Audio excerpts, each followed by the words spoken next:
And we'll call the meeting of April 21st, 2014 to order.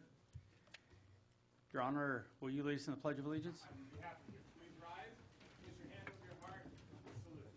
I pledge allegiance to the flag of the United States of America and to the republic for which it stands, one nation under God, indivisible, with liberty and justice for all. Thank you, sir. Let's move forward with roll call. Councilmember Friend? Here. Councilmember Scatini? Here. Mayor Velasquez? Here. Councilmember Gomez? Here.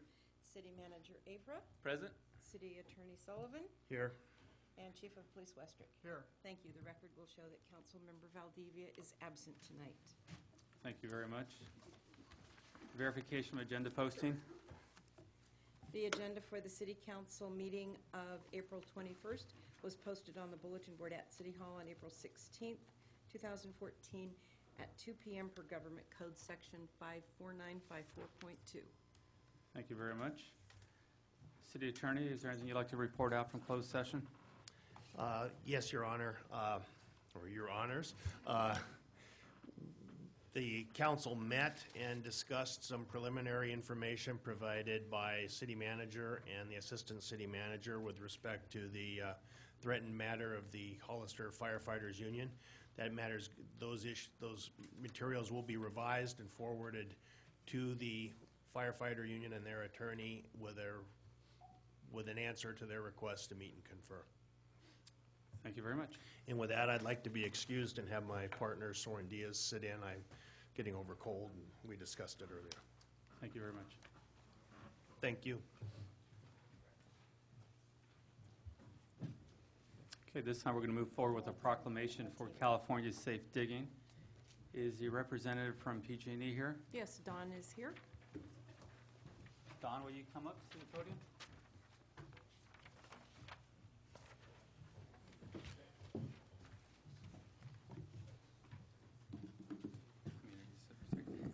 So I can tell you this is a very important phone number to call. I've used it many times myself and prevented myself from having to pay thousands of dollars in fines by not doing that. So at this time, let me say, therefore, I, Ignacio Velasquez, Mayor of the City of Hollister, do hereby proclaim the month of April 2014 as California's Safe Digging Month in the City of Hollister, and encourage all excavators, homeowners, professional contractors to call 811 in advance of all digging projects. Now it's your turn. So April 2014 is California Safe Digging Month, and as the Honorable Mayor mentioned, the proclamation encourages residents, excavators, homeowners, and contractors to call 811, and the idea is to know what's underground before you dig. The utilities, PG&E included, and the cities are all stewards, joint stewards of utilities underground, and this is an incredibly important resource for accident prevention and public safety. So we would just like to sincerely thank the Honorable Mayor, council members, and the city for your support in proclaiming April 2014 Safe Digging Month. Thank you. Thank you very much.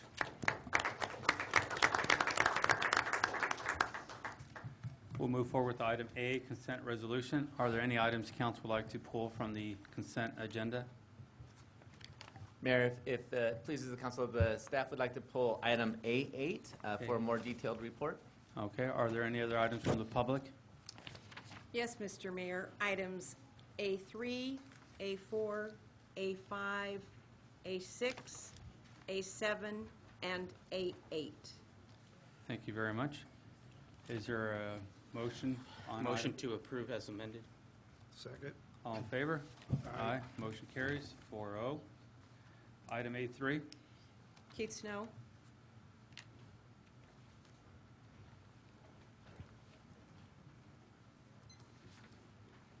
Hello, Council.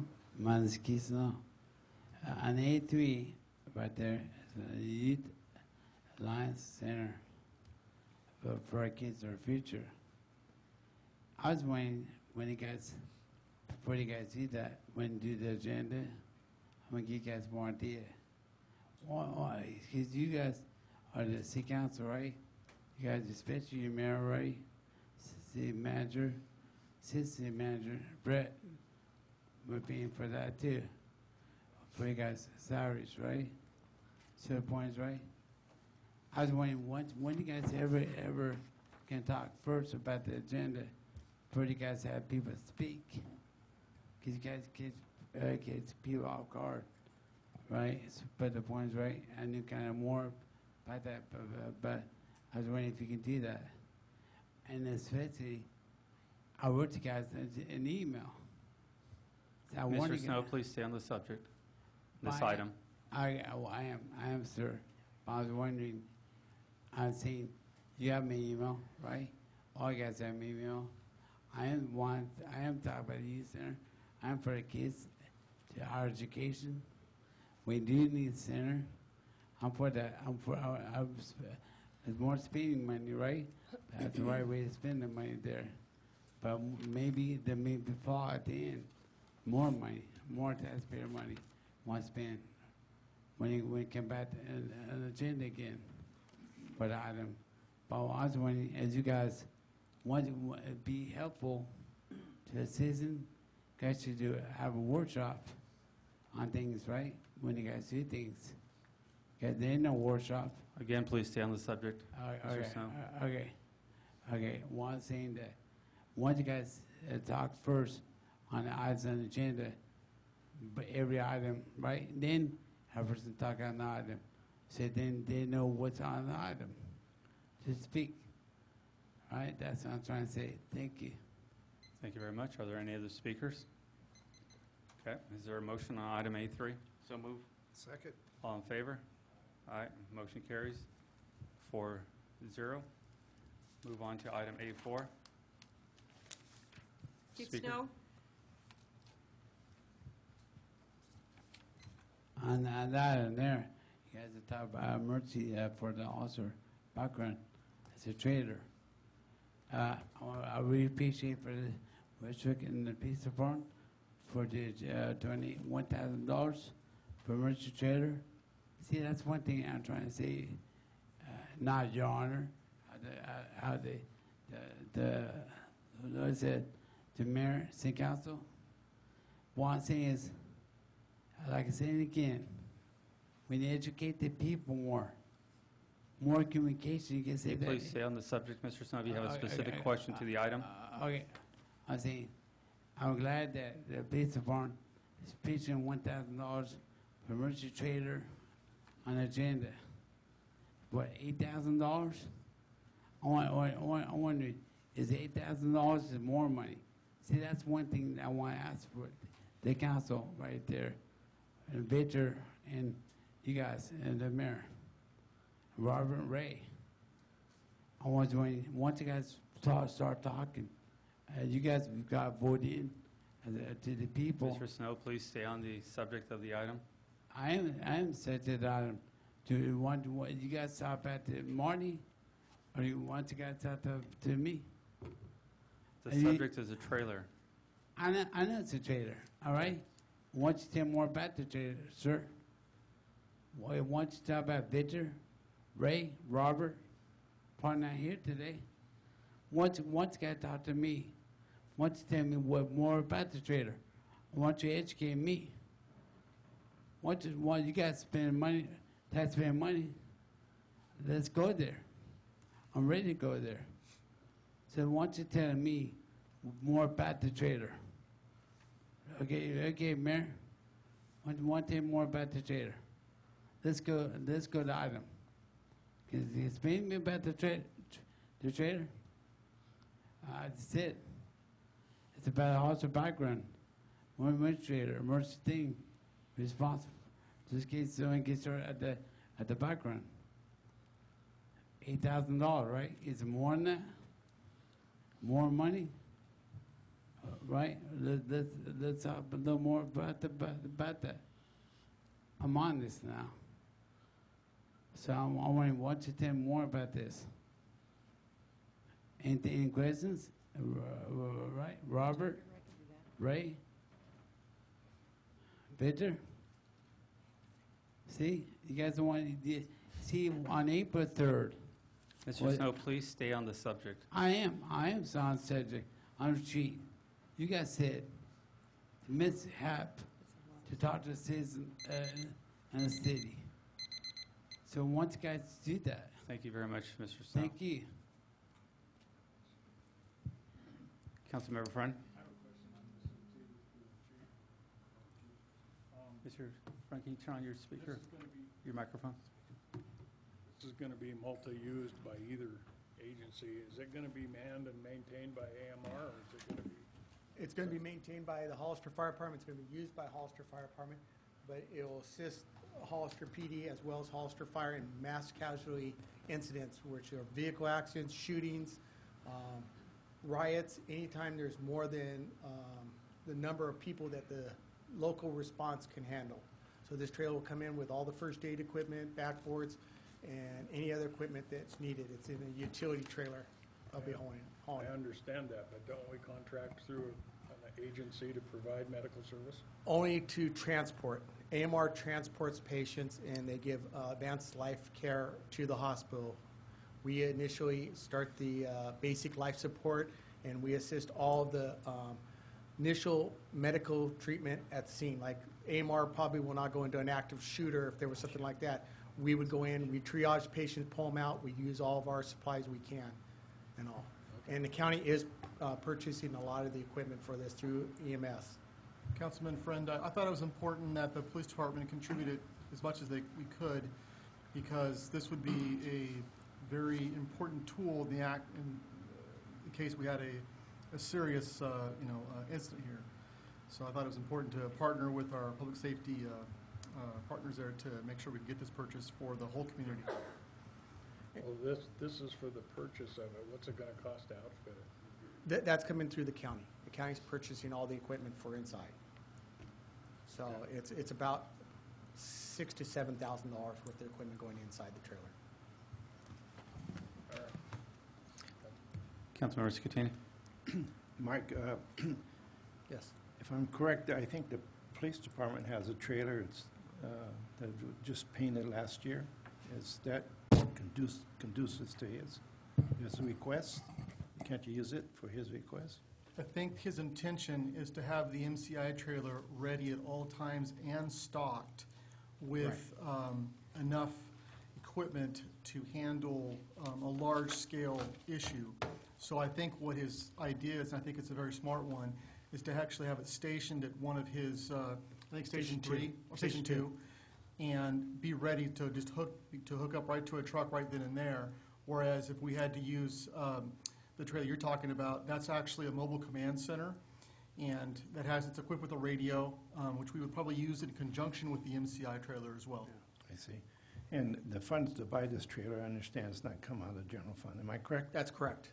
And the PD is putting... Is putting a portion of their fund and our fund together to Okay. purchase this. It's a partnership. Thank you, Mike. Thank you very much. Is there a motion? I'll make a motion to approve. I'll second that. All in favor? Aye. Motion carries 4-0. Move forward to item A5. Keith Snow?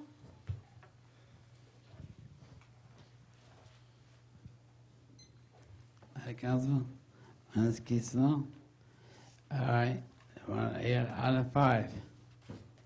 Do you have anything to say? Victor? Robert? Ray? Nasa? Finding that here today. We want to guys educate us. Okay, well, item 5 is about weed abatement project that he wants to. I hope you guys don't do like we do in Los Angeles, because that's horrible. I mean, I know that there's weeds there, weed abatement on people's properties, and you guys want to charge people. But one thing, my idea is, right, before you guys do this for free. Once you guys, okay, what my challenge, right, is a code enforcement officer, right? Any weeds are high, like weeds out there, and you guys do that. Once you have him warn the people, right, before you guys give him $5,000 to clean it up, they don't clean it up. That's where a workshop's for. I mean, that's where before. My idea is you guys should do workshop in a paper. Don't cost that much for an article or something, or like you matter of fact, Tom the Century, you want. That's how I know where you guys live, right? Because it's all for the public. It's for free. And right, especially Tom's your friend, right? So, for example, once you gotta look at the properties, you guys should work for being city officials. You guys are so concerned. It is a concern because of fires and all that cause. But what I'm saying is, once you guys do the work, you gotta raise the citizens, people. Spend waste money and more money, do things right there. Once you guys see that, I mean, the point is right, and that's kind of ridiculous. I mean, I know it's kind of hazard for a fire, but like I said, I made the other word that I don't want to bring up on the agenda.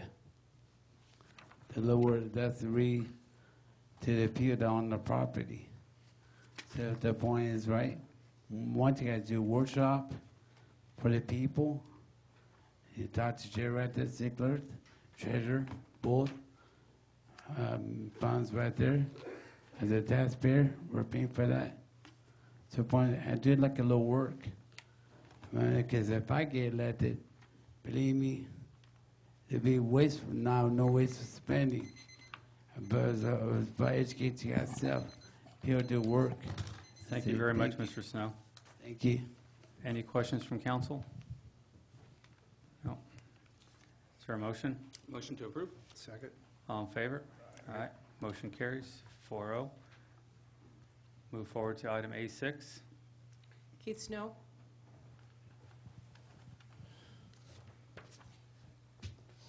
So this is item 6 for the kids.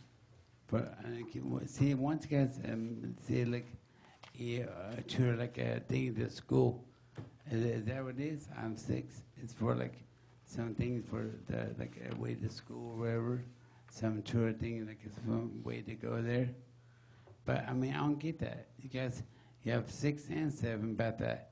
Once you guys at least explain to us what's it about. I mean, like, man, as you guys charge money for this, or you ask another company for this, or I mean, like, explain to yourselves. That's what I'm trying to tell you guys. And you guys represent us. We got voted in for this, right? But not time. What you guys don't do that. Okay, if I get elected, like I said before, people get educated, right? For anything agenda. I mean, the point's right. We need to know where the money's going. We need to know everything on the agenda. At least educate the people, workshops and all that. When we need to know more. But the point's right. You guys are not doing that. You guys are not talking. Like once you guys get masking tape, or that tape or whatever, because that's how it is. I mean, you talk to Marty about things. Okay, Mr. Snow, can you please stay on this subject? I am on subject. Okay, Mr. Nasser, can you explain to me, right, about what's it about? I know it's about a kid thing, right? Kids are our future, right? We want to get safely for school, wherever. I mean, anything more about this on the agenda? Better? You're going for board member 4. So 4, that's from my district. 4, right? Right. I mean, can you explain this? Here, Robert, Ray, Bonds here, but can you explain this? I didn't know what's that about. I mean, explain to me. I mean, do you have anything to say? I know more about it. Do you have anything to say about that? I don't think so. Like always, RC. And we hire consultants, do our work. We hire all this wasteful spending, a lot of. We do that. Let's educate ourselves. All right, thank you. Any questions from council? No, Mr. Mayor, I do want to clarify something. Please, Mr. Gomez. All of our, just for the public's sake, just so everybody's aware, including Mr. Snow, all the information that we have is available for the public. So whatever we have, you have to determine to make a decision for yourself if you want us to support an item or not. So just for clarification purposes, Mr. Mayor, I just want to let everybody know, Mr. Snow is asking us to explain everything. We're not here to explain every single item to you, okay? The information is available for you, and if you have questions on any item, you can follow up with me anytime, okay? I have no problem. You've called me before. I answer the phone. You email me. I email you back. If you have questions, specific questions on items, not election related, please, okay? I'm not here to answer your campaign questions. I'm not your campaign consultant, okay? But if you have specific questions about agenda items, you feel free to reach out to any of us anytime you want, okay? We have no problem answering any of those questions. But nobody up here is hiding anything. Everything is public and everything is transparent. And we're here to answer any questions that you may have. And feel free to ask us questions ahead of time. You don't have to wait until you come to a council meeting to ask any questions or to try to drill us and say that we don't do anything. Reach out to us anytime. We'll answer any questions you have for us. Thank you. Thank you very much. Mr. Mayor, if I could just piggyback on that for the public's Well, information. go ahead. City Clerk. Besides having everything on the website, we do have a paper packet that is available for the public that's here at City Hall, usually on Thursdays before the meeting. So if anyone does not have the internet available, they can certainly come look at it here at City Hall. Thank you very much. Thank you. Mr. Snow, I think maybe it would help you to understand that the reason there are items on the consent agenda is that if we don't do that, these meetings will go on to about 10, 11 o'clock at night if we discuss each item. Our job is to do some of the research beforehand, before the meetings, show up to the meeting to make a decision so we can keep moving the city forward. So as Councilmember Gomez pointed out to you, you're always welcome to make a phone call or come look at the information as we do. You can make your own decisions, or you can send us an email to your council member to have that discussion. Okay? Thank you very much, Mr. Snow. Did we have a motion? I make a motion that we approve. A7. All in favor? Aye. Motion carries. Thank you. 4-0. Next item. Marty Richmond. Oh, wait, I'm sorry. 7. Keith Snow.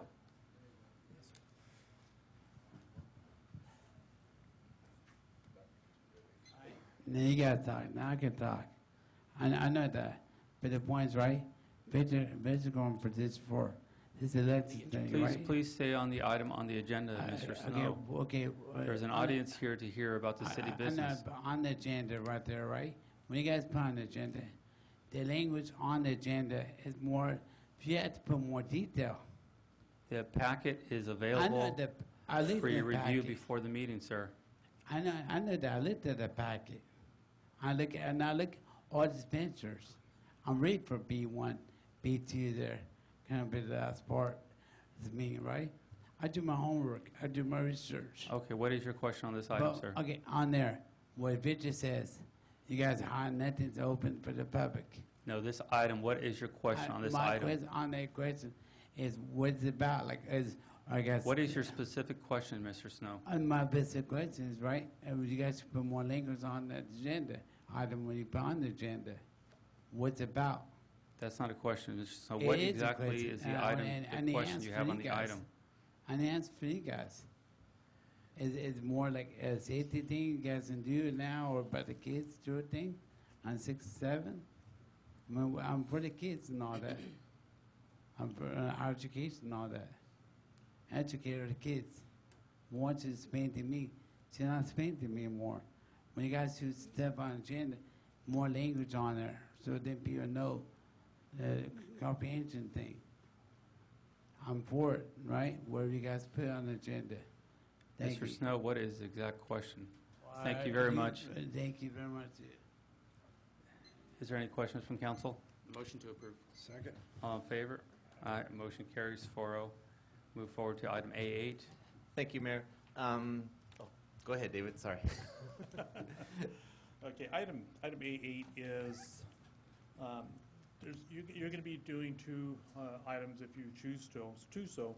One is to authorize the city manager to execute any paperwork necessary for an energy efficiency project and at the industrial wastewater treatment facility. Another one will be to authorize staff to call for bids for this energy efficiency project. With us today is Joseph Button, who will give us a presentation that's explaining what this project is all about. Essentially, it will be for a savings for operating and making the industrial treatment plant more efficient. And Mr. Button is with AMBAG Energy Watch, and he needs to get a PowerPoint ready to go. It should be turned on and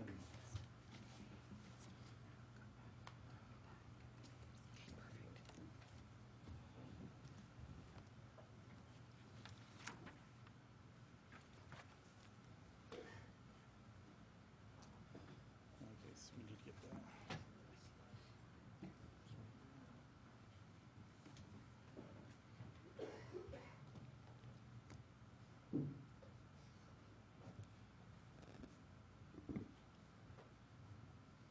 Well, good evening, Mayor, council members, city staff.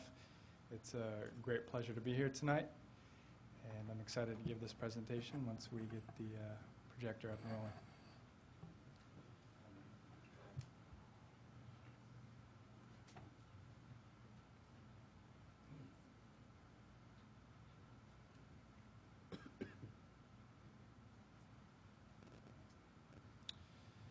Again, my name is Joseph Button. I work for the Energy Watch program at the Association of Monterey Bay Area Governments. I've been assisting the City of Hollister on energy efficiency projects since I've worked at AMBAG. Most recently, I've been able to help the city with their LED streetlight project that was funded through the ARA dollars in 2011 and 12.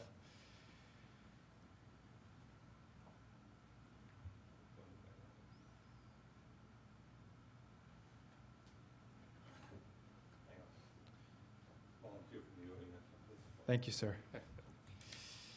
We do this every week, right? Yes, we do. As David mentioned, this presentation is on energy efficiency at the industrial wastewater treatment facility. And I'll read this slide. The industrial wastewater treatment plant's energy costs are roughly $353,000 a year.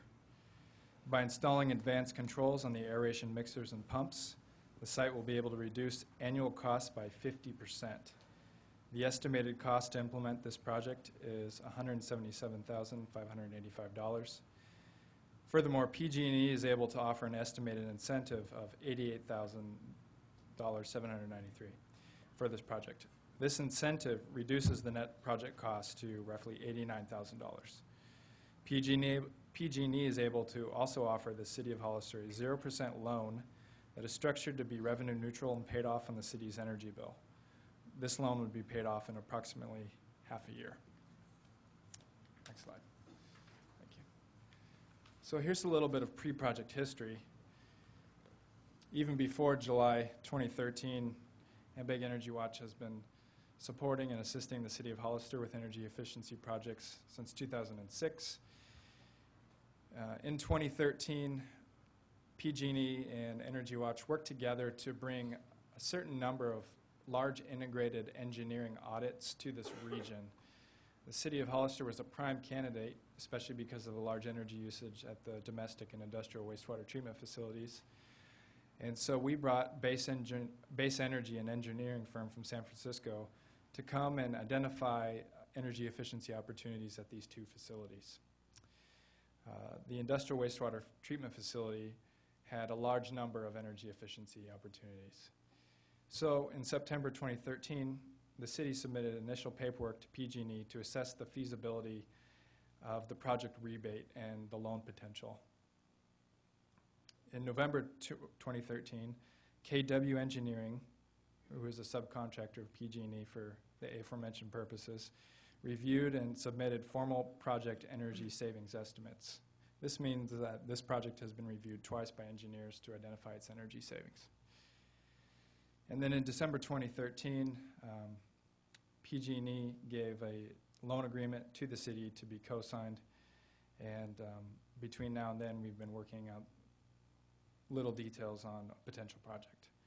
So a potential project timeline, next slide please, would look like this. The city has now the opportunity to review and approve the 0% on-bill financing loan agreement.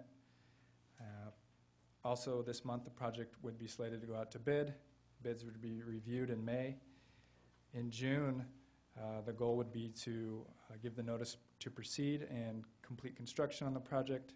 And in July, the project review by KW Engineering and the final loan agreement would be executed. Next slide, please. So let's look at a few of the details of this project. As I mentioned earlier, the industrial wastewater treatment plant uses around $353,000 of energy costs a year. That's 2.27 million kilowatt hours and a large number of peak KW demand, 1,302. Next slide, please. Oh, that's the right one, yeah. This is an exciting slide. As we see here, the costs and the energy usage really happens over a 4-month period at this site. Now this usage is directly in line with the tomato processing season. So when the tomato harvesting is going on and the tomatoes are being processed and the waste is sent to the plant, the aerators at the plant are basically in full bore mode. They're operating almost 24/7. And it's being operated on an on-off manual control. Next slide. Just to get an idea of the energy balance or the energy use at the site, 92% of the site's energy is in the pond aerators. Now the pond aerators are those devices that float on top of the pond and mix all the water and help get oxygen into the water, which is a critical component of the wastewater treatment facility. A second component of this project will also reduce energy usage related to the pumping, which is 1.3% of the site usage. Next measure, or slide please. So project measure number 1, install automatic dissolved oxygen control system on aerators. This system will help turn off and on the system automatically. Right now the system puts too much oxygen in the water. The idea behind this whole project is when the water has enough oxygen to do the work that it needs to do, we can turn the system down or off while maintaining the levels required to keep the pond healthy. And so installing the control system would do that work, and the savings resulting from that reduced operation would be the bulk of our energy cost savings. Next slide, please. Project measure number 2, install variable speed drives in the Pond 2 effluent pumps. Variable speed drive is essentially a dimmer switch or correlated to a dimmer switch for a light. You can turn it all the way up or you can turn it part way down. This would allow these pumps to operate at a lower speed than 100% and therefore save energy. Next slide, please. And this is the summary slide. Again, we're looking at an estimated project cost of $178,000 with a rebate of $89,000, annual cost savings of $176,000, and a simple payback of 1/2 a year. Next slide. I figured you may have some questions on on-bill financing. This is more of a supplementary slide, but I'll just run through it briefly. PG&E 0% on-bill financing is a revenue-neutral loan program designed to assist PG&E customers to implement energy efficiency costs by removing upfront costs to customers. Local governments may borrow up to $1 million in OBF funds and up to $250,000 per site. Eligible projects must have a simple payback period of 10 years. OBF funding is limited and it's not guaranteed to exist in future CPUC energy efficiency program cycles. And after the project completion, PG&E lends the money for the energy project to the customer, and the customer repays the loan interest-free through their monthly utility bills. And then I've listed a few other local cities in our region who have also taken advantage of this capital resource: Santa Cruz, Watsonville, Scotts Valley, Soledad, Capitola, and Monterey. Next slide, please. And while I was here, I figured I would give a brief update to the council about how Energy Watch has assisted the city of Hollister since 2006. As you see here, we've helped implement projects that have saved the city roughly $52,000 per year in energy cost savings. We've also helped deliver rebates and incentives of $89,450. That is all for my presentation. Thank you for listening. Thank you very much. We have another. Marty Richmond?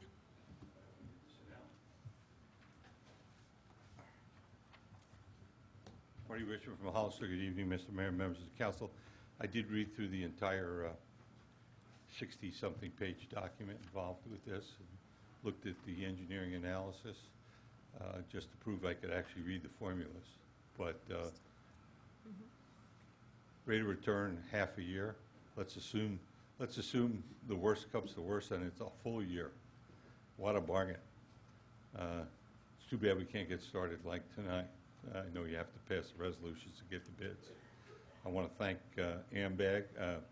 I never cut off my nose to spite my face. I've had problems with AMBAG. I certainly don't have problems with this kind of program. It speaks well for AMBAG and speaks well for the people who did the program.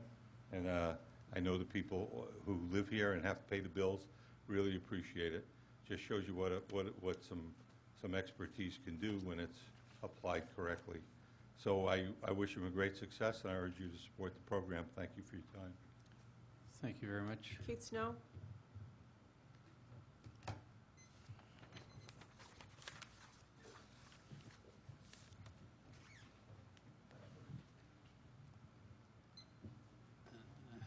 Gideon Council, when you watch that, right, about how it does like the fan and all that, but there's more ways to do that. I mean, the way how the water thing and all that, but if you look it up before you implemented it, bids and all that, once you look at another company, it's called Free Energy, free thing, it's called Bloombox. There's Google and all that. Then there's another one too that my friend taught me, and I talked on the phone today. Something about panels and all that, free energy to paneling, to PG&E too. But the point is, right, this is not about PG&E, it's about it's a Bloombox energy company that it's a box. And into the cities, Coca-Cola, Google, all over. That the whole country. See, things like that, you have to look at resources before you do proposal contracts or bidding on a contract. Look at Bloombox before you guys make this decision. I mean, they're like, for example, Moody's, $1.2 million to have seats and all that. Mr. Snow, do you have a specific question on this? I well, my basic question, want to look at Bloombox. Okay. And look at before you guys made this decision. I mean, energy, we need to see that. But look at Bloombox, right? Questions? Any other speakers? Questions from council? Councilmember Friend? No. Mr. Scatini? The only question I had for the gentleman from Handbag is, would our electrical bills go down? Our monthly bills for the private citizen, not the government? Will I see a reduce in PG&E costs? You as an individual, or? Yes, as an individual household, No, the savings will be for the city's electrical bill. just the city. Correct. Councilmember Gomez? No questions. Okay, So- if I may point out one additional item on this, is that the industrial wastewater treatment plant is primarily used by San Benito Foods. and therefore San Benito Foods reimburses the city for its operating cost of that plant. San Benito Foods actually reimburses the cities for the PG&E bills. So this year, there's not anticipated to be savings to San Benito Foods, as they're still paying us to pay back the loan, but next year there will be a savings for them as they pay back what we pay PG&E for the operation of the plant. So this, in a sense, will not cost the city any additional funds, and it's actually lowers the cost to the city and that we've been reimbursed for. Thank you. The question I have is, we have $353,000 in a 4-month period. Is that what it was for electricity costs there at that industrial plant? Yes. The equipment you're going to put on, what type of warranties are on that equipment? So we know we're not going to be replacing them every other year for maintenance. We have that issue currently on the other plant. What is it? What's the warranty on this equipment? The standard construction warranty is a 1-year period. I have the ability, as city engineer, drawing up specifications to include a 2-year warranty on the products. After that, it's whatever the manufacturer warranties are for the sensors and the VFDs and the control systems. How long is it a contract just to install, or is there a maintenance contract to go with that? It's contract to install, and after it's installed and we get past any warranty periods, then we'll be looking at to see if there is a maintenance contract that is available. Otherwise, it would be up to the city or the city's representatives or contractors to pick up potential bills for the project, for any of the equipment that's installed. Okay. Thank you very much. Okay. Council, is there a motion? So moved. Second. All in favor? Aye. Motion carries. That is on item 201475 and 201476. Correct. Thank you. Motion passed with 4-0 vote. Thank you very much. Move forward now with item B1.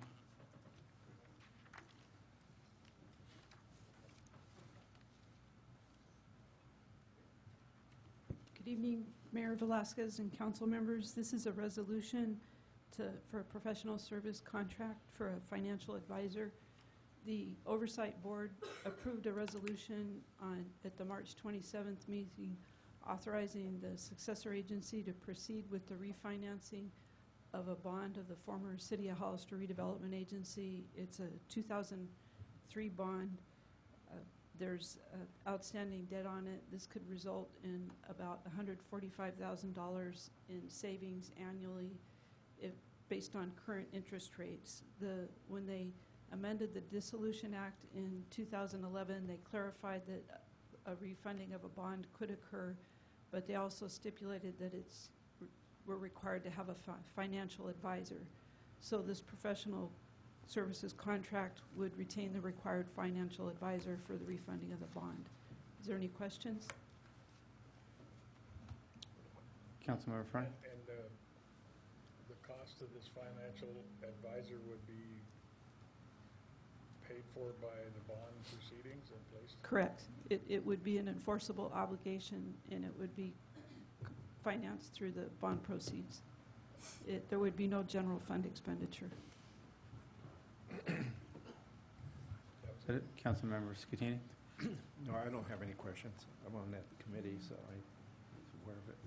Councilmember Gomez? No, I don't have any questions on this. Okay, so just to be clear, we're looking at a savings of 100 and... It would be to the taxing entities, so for the City of Hollister, it would be significantly less. It would primarily go to the schools, the county, and Samuel County Water District and the hospital would not receive any of the funds because they have pass-through agreements. This is what the county auditor and controller has explained to me. But we would receive about 11% of that. And we're looking for a total amount of savings. It should be approximately how much? Almost 1.9 million, they estimate. 4.9 million. I'm glad to see this is finally getting to this point, so thank you very much. Keith Snow?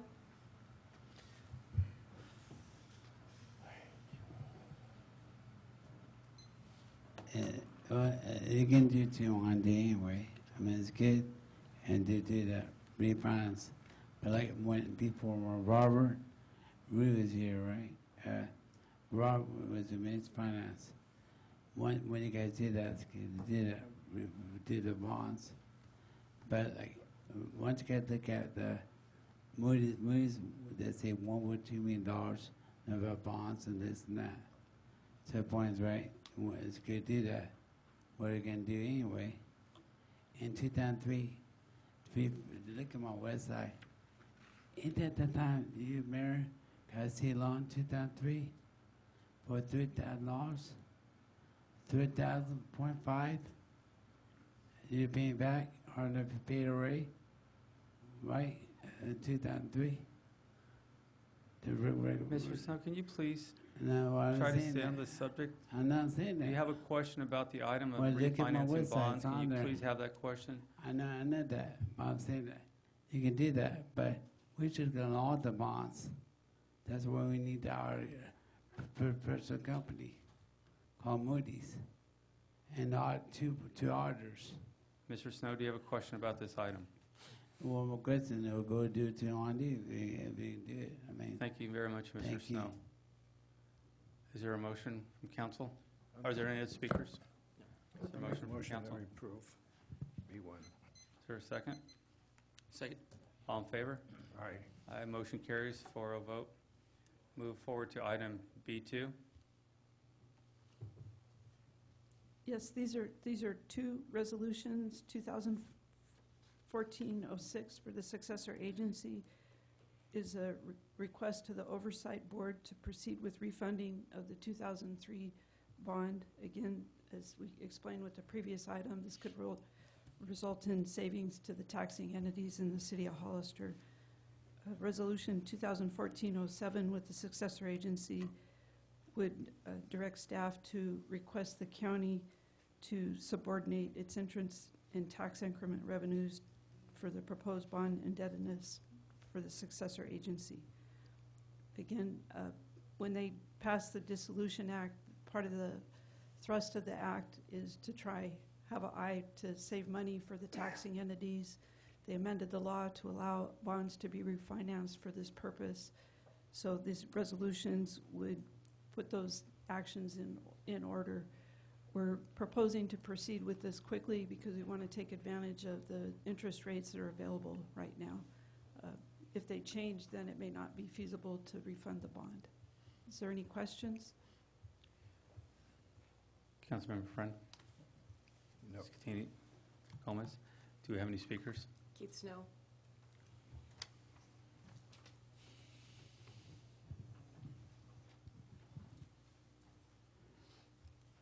The Century Barn, that's over there at Tom's Century where when you guys did all of this, right? When you guys, like I said before, when you put things in agenda, once you guys look at all of it, especially you have Brett, the city manager over there, right? The Administrative Finance. I know how you guys, when you guys talk right now, you guys should know that that's strategic Moody's. What it says $1.2 million and talk and it saves money. So I mean, it's get over that, refinance bonds and all that. No, and bet the points right. You guys Mr. should Snow, have, do you have a specific question on this? But- This is something we've been working on for quite a while now. that's good. What it's our agency wants you guys to do more in Spain about that. Thanks. Thank you very much. No other speakers? Is there Motion a to approve resolution 2014-06 Is there a second? And 07. Second. Second. All in favor? Aye. Motion carries. 4-0 vote. Thank you very much. Move forward to item B3. Yes, this is a resolution that would approve a contract for services, for legal services associated with the refunding of the 2003 bond. It would be with Sidney Austin LLP. The legal services, it would be similar to the same legal service advisor we've had in the past for our bonds. We're recommending that the successor agency approve the resolution. Are there any questions? Councilmember Friend, any questions? No. Councilmember Scatini, Gomez? No, motion to approve resolution 2014-08 as signed. Second. All in favor? Aye. Motion carries. 4-0 vote. Thank you very much. We'll move on to item C, public input. This is a time for anyone in the audience to speak on any item not on the agenda and within the subject matter jurisdiction of the council. When the city clerk calls your name, please come to the podium, state your name and city for the record, and speak to the city council. Each speaker will be limited to 3 minutes. Please note that state law prohibits the city council from discussing or taking action on any item not on the agenda. Do we have any speakers? I have several this evening, Mr. Mayor. Stephen Rosati.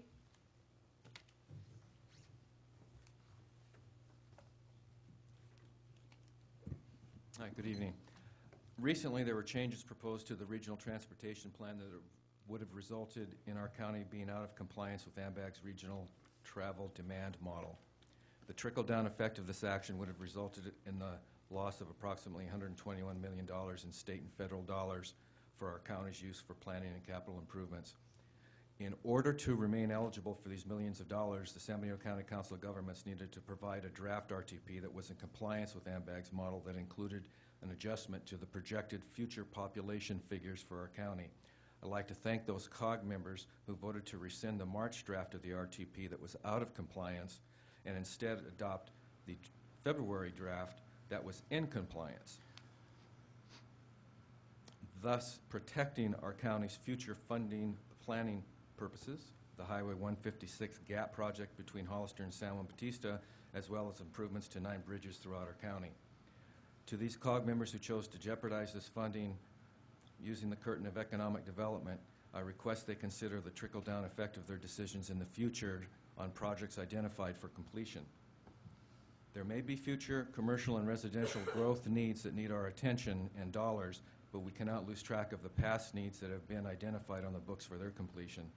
This should also be a wake-up call for the mistake that took place a couple of years ago, dismantling the traffic model in an attempt to reduce traffic circulation fees. A decision to drastically reduce our traffic fees to help stimulate economic development may not have proved to be as successful as originally thought. Now we're putting the Highway 25 widening project back into the traffic model when it never should have been removed in the first place back in 2011. I hope this isn't forgotten when future decisions are made for capital improvements.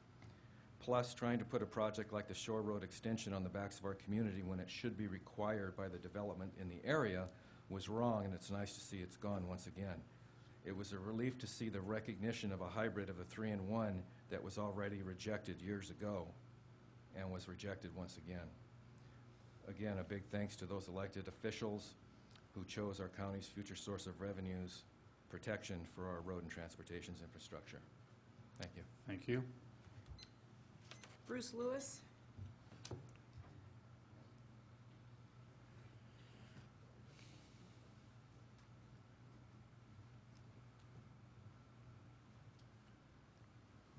Hi, I'm Bruce. I've come today as a resident of Hollister, and I'm very thankful for Victor and Ignacio for forming a tourism committee. As an employee of lodging outside of the city limits, I speak only in support of the city lodging facilities. The TOT is for the tax on tourism, and it's a resource for the city. My concern is the tax is not on tourism, but a tax strictly on lodging. I feel the lodging businesses should pay their fair share, but not the entire share. I don't see any signs in the windows of our local businesses stating for locals only. Tourists do not come to Hollister for the 5-star experience of fine lodging. and decide to see if there's any events or recreation facilities available after they get here. We're a blue collar, and I say we, I would say city and county, we're pretty much blue collar lodging. I do see the county seeking to raise the TOT tax on all county lodging at the same time you're considering raising the TOT tax. I recommend you speak with the county and do not put our city lodging facilities into a double whammy of tax increases. The county has included your city lodging in the new idea of district increases, but there are several areas needed to be addressed. I've been told that our TOT tax is lower than other areas, so we should increase to be like them. Remember what we say to our children: if your friends jump off a cliff, would you do the same? I want to thank you for forming the committee and honestly looking at a TOT tax that's fair, and it's not just going along with the others and jumping off the cliff. Thank you. Thank you very much. Steve Sanders?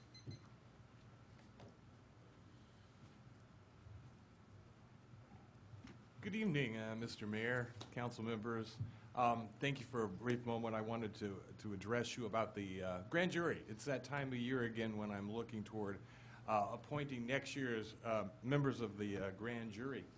The grand jury can serve many functions, three principally, and the main function of the grand jury that it spends most of its time on is its civil watchdog function. And that's why I come to you, because the grand jury as a civil watchdog has a chance to review the operations of all of our local governments, the city, county, special districts, and the like, school districts as well. Now, you probably run into a lot of constituents, and we have a lot of people here who are interested in city government. You run into your constituents, so I bet talk to you a lot about what they'd like to see happen. And so I provide them an opportunity to serve their government in a non-official capacity. Well, it will become official if they are able to be appointed to the grand jury. 19 people will serve on the grand jury. There are provisions to hold over for people who serve the one-year term. They can be appointed over again, and we consider that to allow people to bring their expertise. It allows for some continuity. So I do have applications. If anyone's interested in here tonight, raise your hands, and I'll be happy to provide it to you. And if you're not quite sure about it, call the court. You can talk to our court executive officer, Gil Solorio, or Maria Alfaro. Our number is 636-4057. That's 636-4057. And I want to thank you for your time. If you have any questions, I'd be happy to answer them. And if anyone has any desire to take that application and look at it, you have to be a citizen, 18, resident for 1 year, be in possession of natural faculties, ordinary intelligence, sound judgment, and fair character, and be possessed of sufficient knowledge of the English language. Excluding, of course, our fair appointed, our elected officials, you are not eligible to serve. That's one of the exclusions. Any questions, folks? And then I could do the mayor is totally bummed. The mayor is totally bummed about that. Yes. I don't know if Gil or the honorable judge, if you could send us the information via email, that would be great. That way we can distribute it to our contacts. Right, and I can leave you a couple of these if anybody ever does. Because, you know, in all honesty, you folks are out and about amongst your community, you're interfacing with your constituents, and we're looking for a way to reach all of those people because we need people to serve on our grand jury. It's an important function. So what better way to, to address it than the people who have the ear and the grassroots of all the citizens of the city of Hollister. So thank you. I think Councilmember Gomez is asking for a flyer in JPEG format. Yeah. I don't know what paper is. I don't deal in paper. That's how we distribute nowadays. I see. Thank you very much. Thank you. Anything else? I'd like to see a couple of those. I had a couple people that would like to fill in those out. Okay, good. I will leave a few for you. The old-fashioned paper kind. Yeah. And by the way, thank you very much. We are in our new facility, and thank you very much for the improvements that you provided allows people to access our facility from the other side of the road, and we really appreciate it as a very useful addition to our project. So, and thank you for your partnering. We will be having an open house soon. Stay tuned. Thank you very much. Violet Lingenfelter?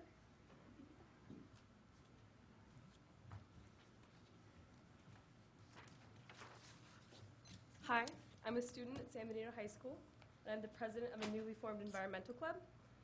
And on behalf of the club, I would like to ask that the city of Hollister pass an ordinance banning plastic bags. Many cities in the Central Coast have also passed bans on plastic bags. The whole of Santa Clara County has a ban on plastic bags. We are one of the last cities that doesn't have a ban on plastic bags. The effect of plastic bags on the environment is huge. Like if you go out to the pinnacles, you can see plastic bags in the trees.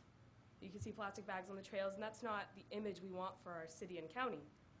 So a ban on plastic bags would help to eliminate that, and that's all I ask. Thank you very much. Marty Richmond?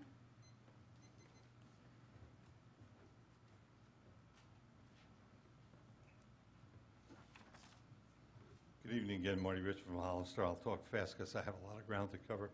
First, I would, my remarks last meeting we had, I talked about hotels downtown raising their rates, and I was talking about Hollister hotels. Mr. Willis reminded me that Ridgemark did not raise their rates during the motorcycle rally. I did not mean to include him. I didn't even realize he was in the audience. So my apologies to the management of Ridgemark, if anyone took it, that they were involved. The second item I have is, I supported the energy item you had earlier. I would like to see you do an energy audit on how we're doing on the solar system we installed. I see we're paying an average about 13.9 cents a kilowatt hour. I know there's all kinds of additions and subtractions on that for our PG&E power, and I notice we're paying 19 cents, .4 for our solar power according to the contract for 2014, and that solar power price is going to go up 4-point-something% a year for the next 20 or 30 years. We may have done the best thing in the whole world. We might be saving a fortune. We might have been taken to the cleaners. We should know, so the next time we have something to do, we have a way to analyze it. The next item I have is San Benito County High School is proposing a $42.5 million bond. I'm going to support that bond under one provision, and I hope you vote to support it with the same provision, that they spend no more than 10% of the bond funds on athletics. Their original master plan for an $80-something million improvement plan at San Benito High School had almost 24% of the money going just to athletics. The high school's performance has been no better than mediocre. They rate 59 out of 100 high schools with the exact same demographics and economics. That is not good enough. They don't make 800 in the API. That is not good enough. Only 48% of their people with Hispanic backgrounds graduate with proficiency in math. That is not good enough. So I want to make sure if they get this money, they use it for academics and not athletics. I have asked the board to take the pledge. So far, I have the pledge from one person only, and that's not enough either. That's Mike Rodriguez. I was glad he would pledge that he would not spend more than 10% of the bond. That's $4.2 million. That's plenty of money to do any safety improvements they need to do on the athletic fields, but not buy the Taj Mahal of athletics for a high school that's not making the grade academically.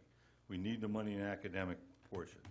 So those are the items I have, and then Steve Rossetti asked me to, by his comments, has me adding one more. I agree with him. The people who want to develop out at Shore Road should pay for Shore Road, but that's where our agreement ends. Mr. Rosati is wrong. 6 years ago, and I'll wrap up, AMBAG forecasted $93,000 for this county, and we know it's wrong. It didn't cost us an extra dime. And the person who opposed this 93,000 number was the person who is against the gap, Highway 156. He has done everything possible to oppose that. So it is impossible for Steve Rossetti to come up here, who I respect, and say this is about saving the gap.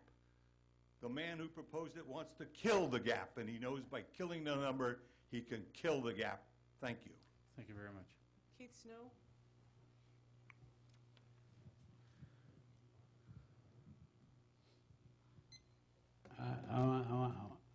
My name is Keith Snow, retired general. One thing I want to tell you is the Brown Act went over 3 minutes. One thing I want to tell you about the Brown Act. You guys been going on with the Brown Act. You guys supposed to the law here, municipal code. But one thing is, you guys have right to make it. It said 3 minutes, 5 minutes, like in Los Pounds. I mean, let's as long as you want people to talk. I know you guys want to go home, but let people talk what they want to talk. When Martin mentioned about 10%, on 10%, I meant the bond again to vote. I will vote for that. I'm for that. For our kids, our future, for safety and all. The Youth Alliance, where we're talking about 6, 7 about that. But the point is right. I oppose that because our athleticism, our sports is good. Football, baseball, a lot professional athletes, our city. That's a career. It's like I sponsor Bulldog Boxing and want to donate anything to Bulldog Boxing, Zeke Lopez. For that, we should do more for that. For a career boxing, rather where it goes. Than Gilbert, I know, family and all that. But the point is right. But we need to do more. As I was painting, I've been seeing that. I mean, you guys have to look over things. I think we should redirect the agenda. Talk first on the agenda items. Would you guys feedback to us citizens, and then let the citizens talk. And one thing we need to educate our kids more better. We should have a committee. It's called People Committee. Monta Victor Gomez. There's a 4 over there. He says, there's 4 too.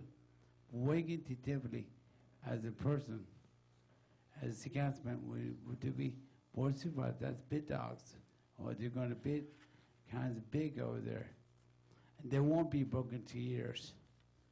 They're very smart. Jerry Musser, he's a smart man over there. So when he said they're broken 2 years, how do you know that they have a good board, more boroughs, and all the other? I got to meet with the other guy, Espinoza, next month. But points right. I want what's our future? I mean, we know. Thank you. Thank you very much. Delia Gutierrez.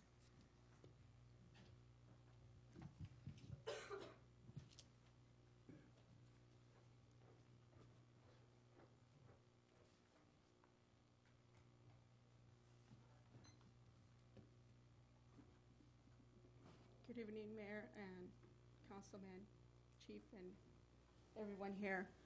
I'm here again on the matter of what happens on Hazel Street, the street where there's beautiful citizens, children, seniors, tenants, homeowners.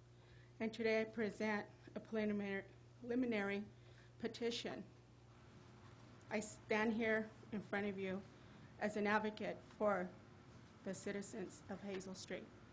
And this is my petition. The title is Change Hazel Street to a Rainbow Street. It's my understanding there's already a Rainbow Street. I'm cool with Rainbow Avenue, Rainbow Lane, whatever it may be. But I think Rainbow represents a beginning. So we need a beginning for the children to ride their bikes, the seniors to sit and bask outside their front yards. So this is from the residents of Hollister to the City Council of San Benito County in Hollister, California. Mayor Ignacio, Ray Friend, Victor Gomez, Mr. Scatini, Mrs. Paulina Valdivia.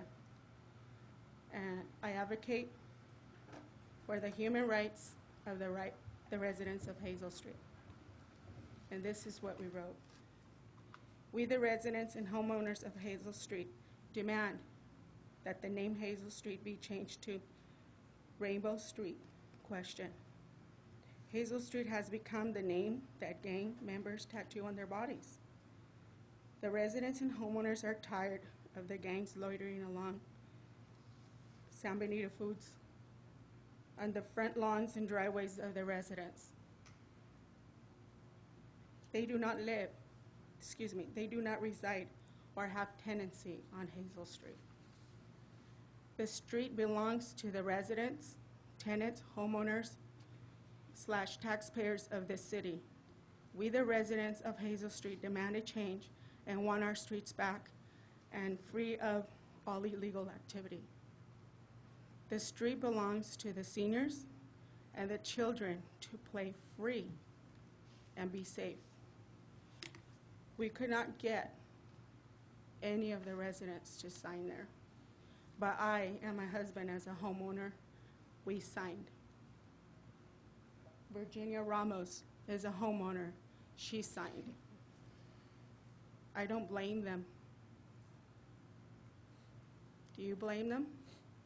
It is our responsibility, mine, yours, and everyone sitting in this audience and anyone else who is listening to this. This could be your street next. So we all have a responsibility and an obligation as citizens. So I ask this board to take in great consideration what I am asking today. Might not solve our problem, but it sure changes something. Thank you. God bless you. Thank you very much. No other speakers? Okay, at this time, let's take a 5-minute break so the students can get their paperwork signed and go home and do their homework.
resume the meeting of April 21st, 2014.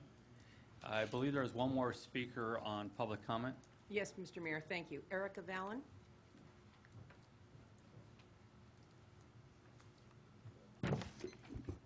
Good evening. My name's Erica Valle, and I'm a resident of Hollister, and I'm also a health educator with San Benito County Public Health Services. County Public Health recently received a grant for $187,000 per year for 3 years to design and implement a nutrition and physical activity program in our county. It is a federal grant that is funded by the United States Department of Agricultural Supplemental Nutrition Assistance Program. So the program is called Nutrition Education Obesity Prevention Supplemental Nutrition Assistance Program, or NEOP, SNAP-ED for short. The program will emphasize the importance of nutrition, healthy beverage choices, and physical activity in low-income populations. Program staff will be able to conduct activities like outreach in schools, community centers, nutrition education classes, food demos, and policy changes, just to name a few. The county will also take part in a regional collaborative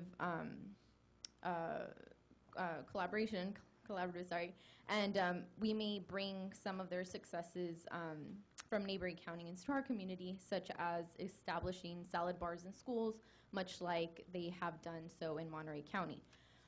This program is very important in this community because currently 13% of the population is below poverty level, which makes it hard for this population to access healthy food options. Currently, San Benito County restaurants consist of 50% fast food. So if a person is below poverty level and has to choose between a $1 burger and a $5 salad, chances are they're going to choose the burger. With 76% of the county population being overweight and or obese, this program could not have arrived at a better time. The program will conduct nutrition education in the target population and teach them about healthy foods, meal planning on a budget, Rethink Your Drink, and My Plate. Rethink Your Drink is a campaign in California that educates the public on the sugars inside popular drinks and encourages more water consumption. My Plate is the new USDA food model that replaces the food pyramid and it brings the familiar setting to the dietary guidelines, which include making half your plate fruits and vegetables, a quarter protein, and a quarter grains. So overall, this program will be very important because it'll help us become champions for change and become a healthier community. So if anybody would like more information on this program, you could contact me, Erica Valle, at Public Health Services. The number is 637-5367. Thank you for your time. Thank you very much. JPEG flyer would be appreciated. Just saying. That's it. Thank you. That's it. Okay, well, let's move forward to item D1.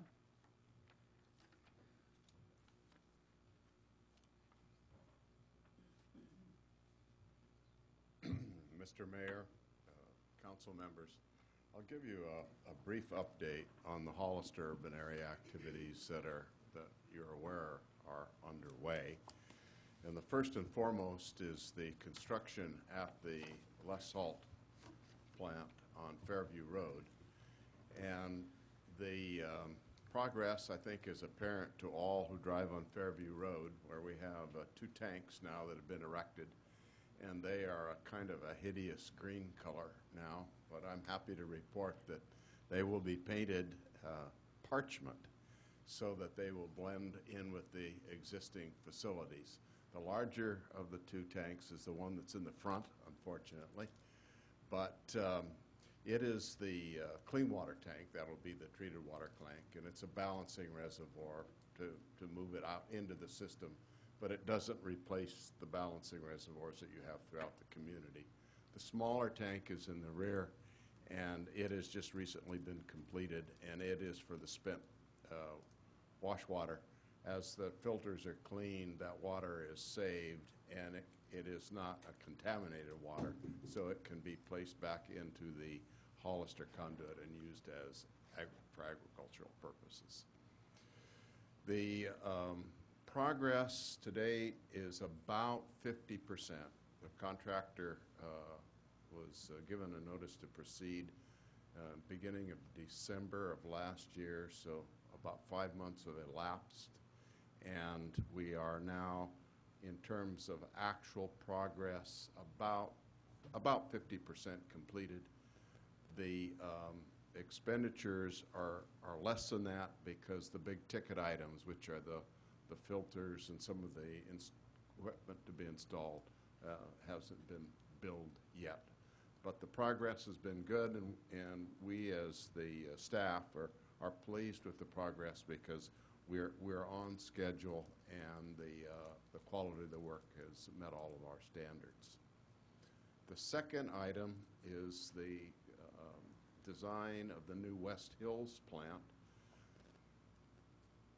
That work has achieved the 50% milestone, and we've reviewed the 50% drawings. We completed that review last week, and all of the staffs had an opportunity to comment. The city, Sunny Slope County Water District, and San Benito County Water District, and we did submit the contract to, the comments back to our engineer. They will be incorporated, and there will be some, as a result of those comments, there will be some cost savings of a very minor nature, but we downsize some items like the size of the operations building and so on, so that there will be cost savings as a result of that. But again, the work is on schedule, and we're very hopeful, assuming that the environmental permits come in on time, that we will have that work underway at the beginning of construction work at the beginning of next year, 2015, and then the plant will be online delivering the new water, the lower salt content water, to Hollister, principally the western side of Hollister, by early in 2016. That's been our goal, and we see no reason to change that for your benefit. We're on schedule. So that's the short version. I did mention we're still in negotiation over our favorite threatened and endangered species, the California tiger salamander, and we've submitted all of the documents. The CEQA document, which is the California Environmental Quality Document, EIR, was actually will be certified by the San Benito County Water District at its regular meeting the end of this month. So we're on schedule on those items, but the negotiation continues with the state Department of Fish and Wildlife. Any questions? Councilmember Friend? Scatini? No. Councilmember Gomez? No, but just thanks. Very appreciate the update. You're It's welcome. nice to hear that everything's on course. Thank you. Thank you very much. Item D2, San Benito County.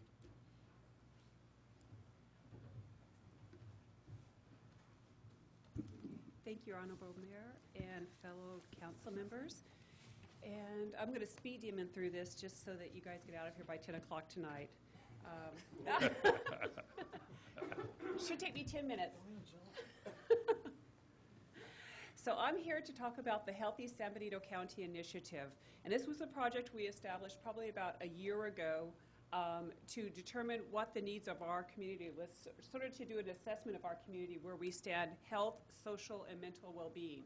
And first I'd like to acknowledge, thank our core planning group, which consisted of about 21 people from this community, including Mary Paxton, Diana Ortiz. We had a retired judge, some staff from Hazel Hawkins Memorial Hospital, the foundation.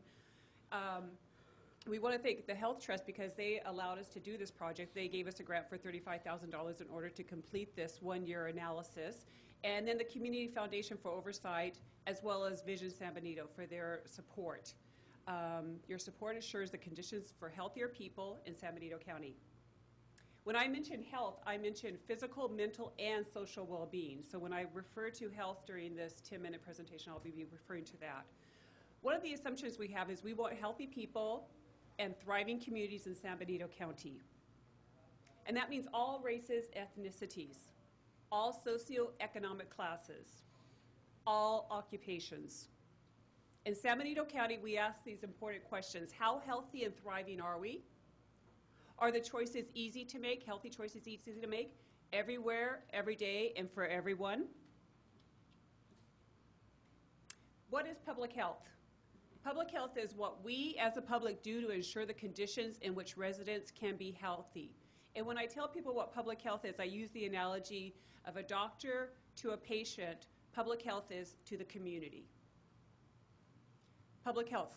Our vision is healthy people and healthy communities in San Benito County, and what we're about preventing disease, injury, and disabilities, promoting physical and mental health, protect from health hazards, and I'd like to add another P, and that's partnering with agencies, and that lends itself to this slide.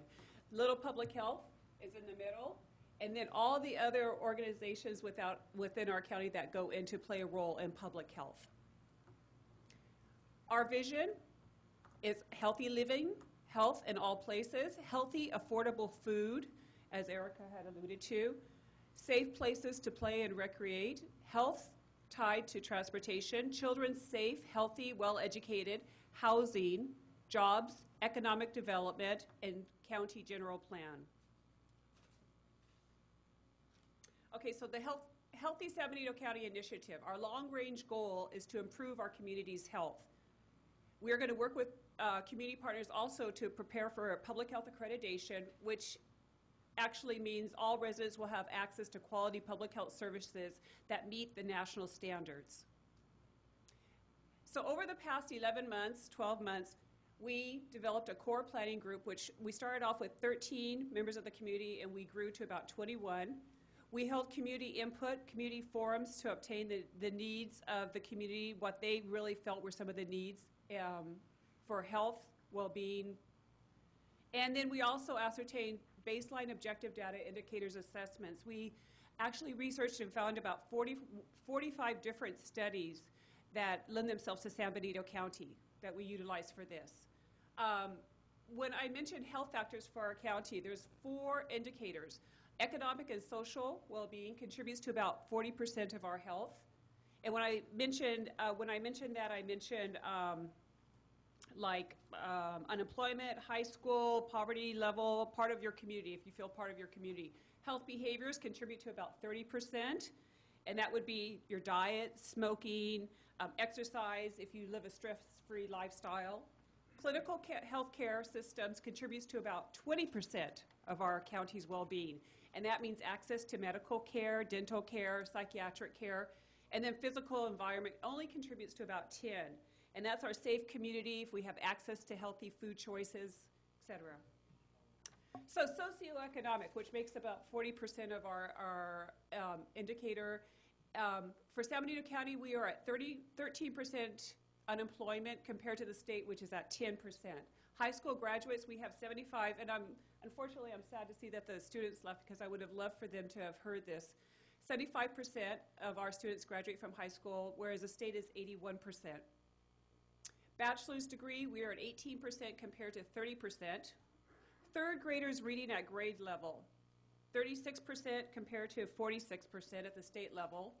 1/3 of 9th and 11th graders are not part of a group. They do not associate themselves with part of a group. And when I say group, I mean a religious group, after-school sports programs, debate team, any kind of a collective group of students.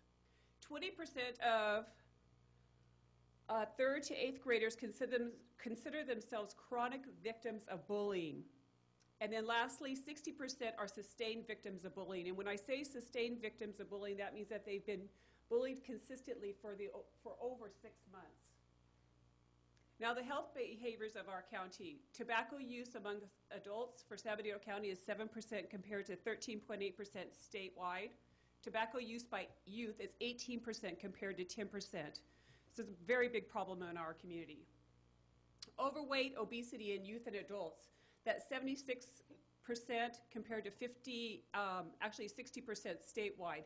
And when I looked at this number, I was thinking to myself, what could this be, maybe as a comparison to our neighboring counties? Because this seems, I mean, 17% deviation between our number and the state's number, and I wanted to see if our neighboring counties, Santa Cruz and Monterey County, were consistent with that increase as well.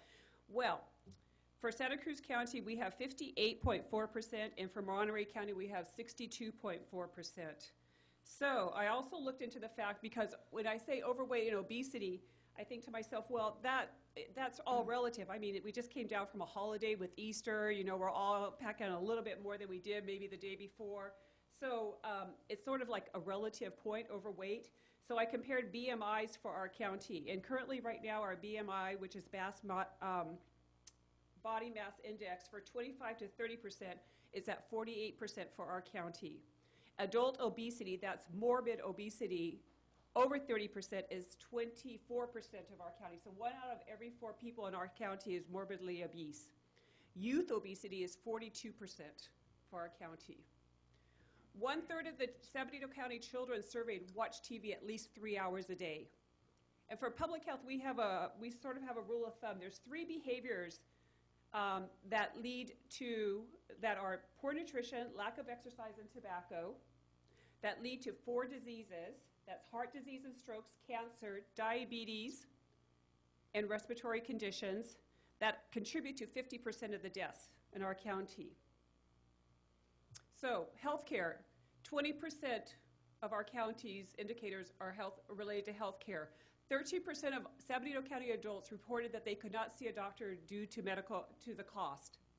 The ratio of healthcare the ratio of care providers to population, medical, and when I say medical, I mean primary care physician, is 3,084 residents to 1 medical care provider, primary care provider. Dental is 2,685 compared to 1 dentist in our county. Mental, and when I say mental, I mean psychiatrists and psychologists, not MFT or LCSW. That's 11,104 to 1 psychiatrist or psychologist. Our flu immunization rates were less than 50%, something to work on. But on a good note, our immunization rates for our county are higher than the state. We're at 95%, the state's at 90%, so it's not all bad. As Erica had mentioned, in San Benito County, restaurants make up, fast food restaurants make up 50% of all restaurants in San Benito County. I looked into that a little bit more to figure out like who's actually going to these restaurants and what the definition is frequently going to these restaurants. And what I found out was that 62% of the population visits fast food restaurants at least once a week. 65% of those are female, and 86% are between the ages of 18 and 24. So 49% of our population works outside of San Benito County. And again, that's very relative. What does that mean, outside of San Benito County? So I researched a little bit further and found out that outside of our county, the median minutes outside of our county is 29.3%, 3 minutes. 74% of our residents are daily commuters that drive alone. And the reasoning that many gave for not bicycling or walking or exercising in our community was that the sidewalks are not conducive to walking, that there's no lighting, cars are going very fast. I also looked into our recreational fitness facilities, and in 2009, we had 7.3 fitness facilities in our county. Currently, we have 3. I have just a really quick question because you mentioned commuting and all that stuff. So what kind of effect does sitting in traffic have on somebody's health? Because, you know, obviously the majority of 50 plus, or about roughly 50% of the population commutes. I'm one of them. You know, obviously I sit on COG, and transportation planning is important to us. And a few of these planning things obviously impact the future of public health, I guess. Because if we have congested highways, say, for instance, Highway 25 between here and Gilroy, what kind of effect does that have on somebody's health? Well, there's been many studies along that line of waiting in traffic and et cetera, et cetera. As of right now, I don't have that data, unfortunately, but I could research it and then I can email you with that'd some be great. information. Absolutely. Yeah, definitely. I've heard Thank of you it before. I know it has some impact. I just don't have the It stresses us specifics, out. but tell me about it. And we're very blessed because we don't have to do that every day. Okay, this is a typical year in San Benito County. Well, some of us. I know, Victor, you do. Sorry. Live births in San Benito County. We have 768 live births in our county. We have 270 deaths in our county. Okay, I was looking over this and I was just going to pull out motor vehicle accidents. We had 6 motor vehicle deaths in our county. 32% of those deaths were alcohol related. 19% of those deaths occurred Saturday evening, and let me see, I think that about half of them were the driver that was killed in those accidents. So this is just a real snapshot of our county in one particular year. So, okay, this is the Bonito Link dashboard, and we're just going to go into this really quickly. Go to adults with diabetes. Yeah, we do.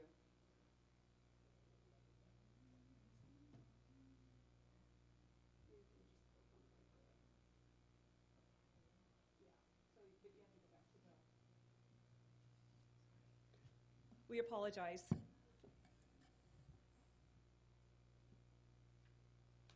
And this is a new service that we were able to obtain through a $30,000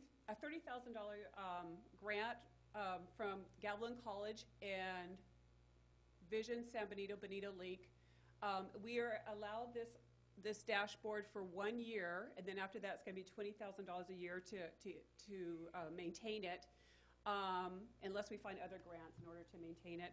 And this is a great resource for our community because it's San Benito County specific data. Many of the times when I research data, I find that we're coupled with Monterey County or Santa Cruz County, and this is specific to our community.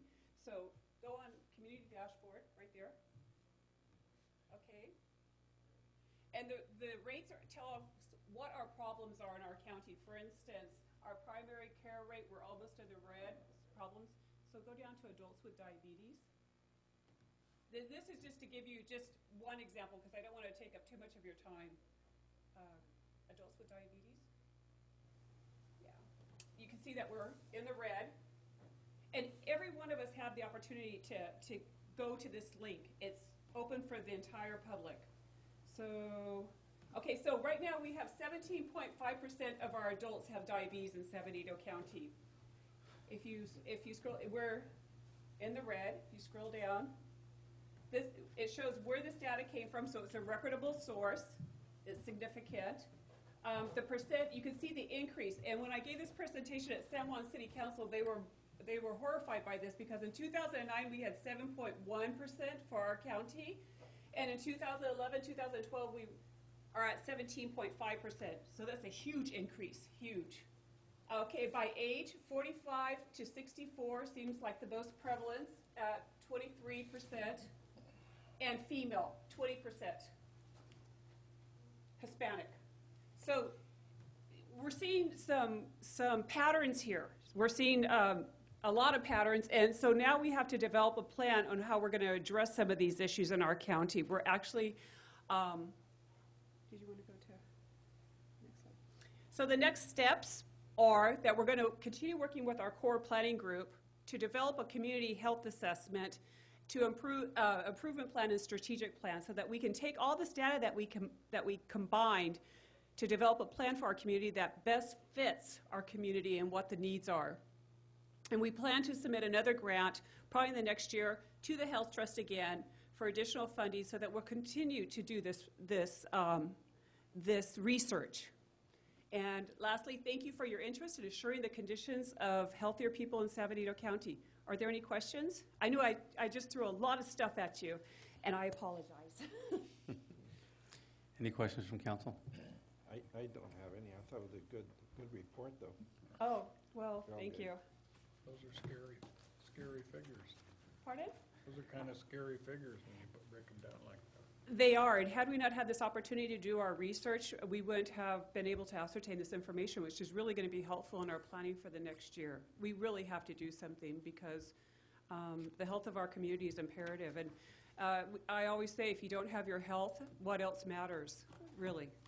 The health of the community matters. So, thank you. Thank you very much. At this time, we'll move forward to... Mr. Mayor, I'm sorry, I have two speakers. There are two Christina speakers on this Wyatt. item. Good evening, Mr. Mayor, council members, staff, neighbors, friends who are still left here. Christina Chavez Wyatt. I'm proud to be a Hollister resident. I'm a contract executive director for the San Bernardino County Business Council. I have my own small business here. It's called Farmhouse Communications. I had a pleasure of being a part of the core planning group for developing this report, and it was great working with the Community Foundation, Public Health Department, folks from the city, the county, the hospital, the Health Foundation, et cetera, to compile this report. What I really like about the report, its findings, and launching of the dashboard is that it provides us with opportunities to, one, a platform for interagency collaboration. Two, with the launch of the dashboard, is to provide some accountability for each other to move those pins from the red to the green. And then also, moving forward, one of the greatest pieces of the dashboard is a resource for data and identification of fundings for grants, for parks and recreation programs that you have here at the city, for all organizations moving forward. I also did provide to Jerry a 2-page press release. It is a little long, but provides a executive summary of the report that Sam just gave to you, a little bit more information about the dashboard, and also some historical information that was provided from the Community Foundation at an event we hosted last Friday. Thank you very much. Thank you. And Marty Richmond?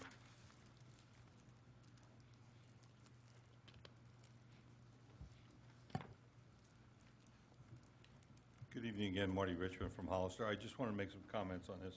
I do find much of this information useful, but some of the other ones, I'm a little concerned that people will take them out of context because correlation and cause and effect are two different things. For instance, if you see the rate of diabetes go way up, maybe I'm not a good person to talk about it because of my weight, and I have diabetes.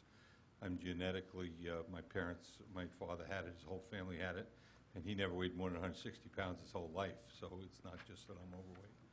But for instance, if the rate of diabetes skyrockets, it may be because people are getting better medical care and they're being detected, and they've always had diabetes or had diabetes for a very long time, and they weren't getting any medical care, and all of a sudden they start getting medical care, so they go up. So I think for some of the information, you have to be very careful about the cause and effect data. The information is still good. The fact that you have that many people with the problem is very significant. But how it came about, did all of a sudden everybody start eating the wrong thing? No, probably not, because things don't happen like that. So I would just caution, if you don't mind, to be careful about how the data is used. And I think it's very useful data. Don't get me wrong. I think all of it's very useful. But I do want to point out one thing. Almost every problem, with a few exceptions, but the vast majority of problems up there, and this is the part that I can't seem to make any headway at the county whatsoever, are solved by economics.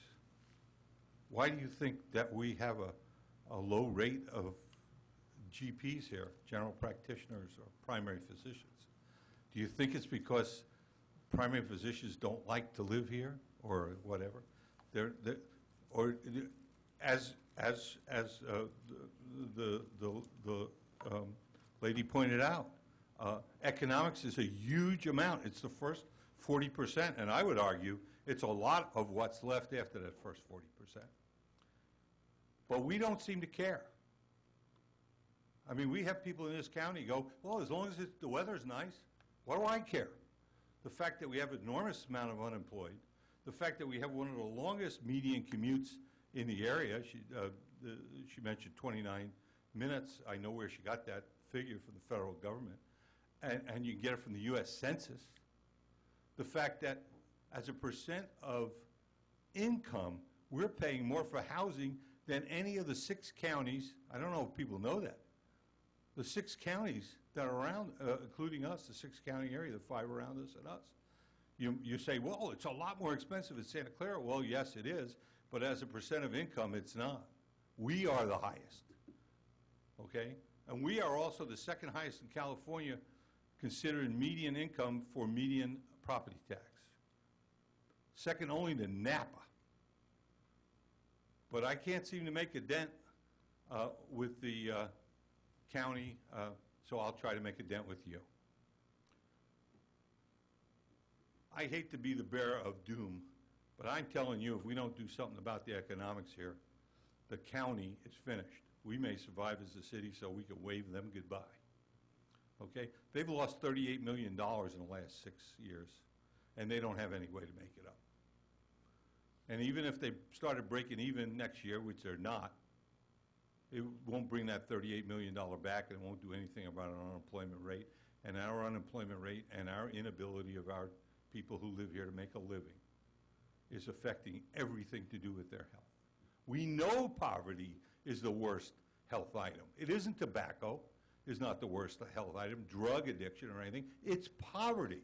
Poverty drives it all. And if you can't, you are never coming out of poverty if you spend your life on public assistance. You've got to get a job, and you've got to have a way to get ahead. And our schools here, frankly, they, with 2 exceptions, they stink. Just look at the proficiency rates. They're lousy, okay? So if we don't do something economically, and I hope the healthcare people, rather than just say eat healthy, say, well, if you want to buy a $5 salad, you got to make $5 to buy it. Thank you for your time. Thank you very much. Okay, let's, item E, there's no business. F1.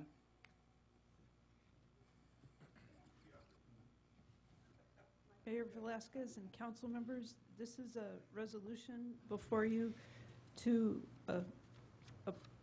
direct staff to proceed with the preparation of compensation agreements for the purchase of the 400 block at the corner, southwest corner of San Benito and 4th Streets from the successor agency. As you may recall, last August you looked at some options for economic development for use of funds from the sale of Walgreens, and one of the concepts that you supported was to purchase the 400 block grassy lot. Acting in your capacity as a successor agency to the former City of Hollister redevelopment agency, you also approved a long-range property management plan for how to dispose of that 400 block grassy lot and the Leatherback property. The recommendation in that plan was that the City of Hollister be given first dibs to purchase the property within an 18-month period. That was approved by the Oversight Board and forwarded to the Department of Finance. Last January, we approached them about another matter related to the Leatherback property, and the plan was amended, but at that time, the Department of Finance told us that we would need a compensation agreement for the city to take the 400 block.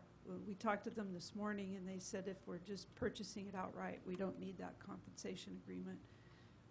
So we won't need to proceed with the compensation agreement, but we do need that supplemental appropriation. So we're recommending that you approve the attached resolution directing us to proceed with actions to purchase the property. And we'll taking the item also to the Oversight Board at the May meeting. At that, what they'll do is they'll discuss, have a recommendation for how the proceeds from the sale will be dispersed. And we'll be recommending that we forward the check to the county auditor controller, and then the money will be distributed to all the taxing entities. Are there any questions? Councilmember Friend? The price is still the same, right? Well, I think we'll probably be asking our appraiser to just confirm that, but we think it's probably the same, and that was $220,000. And if I can, part of the discussion that we just had was this, is the way that the appropriation or the supplemental appropriation has been prepared for the council this evening is, as Mary mentioned, coming from the general fund or the sale of the proceeds, or the proceeds from the sale of the Walgreens property. One of the options that the council may want to consider, whether it be tonight or at some future point, is to actually use park impact fees for the acquisition of the property, if in fact it's the council's desire to have that remain open space in perpetuity for the various events that occur downtown. I believe that it's a legit expenditure of the park impact fees. So if you'd like to in your motion to direct us to use that particular fund for that, that would be fine.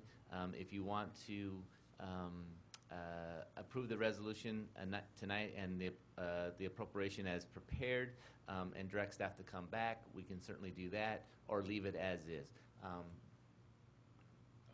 When I looked at this, I was thinking the same thing, but I think the prudent way to proceed is to go ahead and approve what we've got before us tonight to go ahead and purchase the land.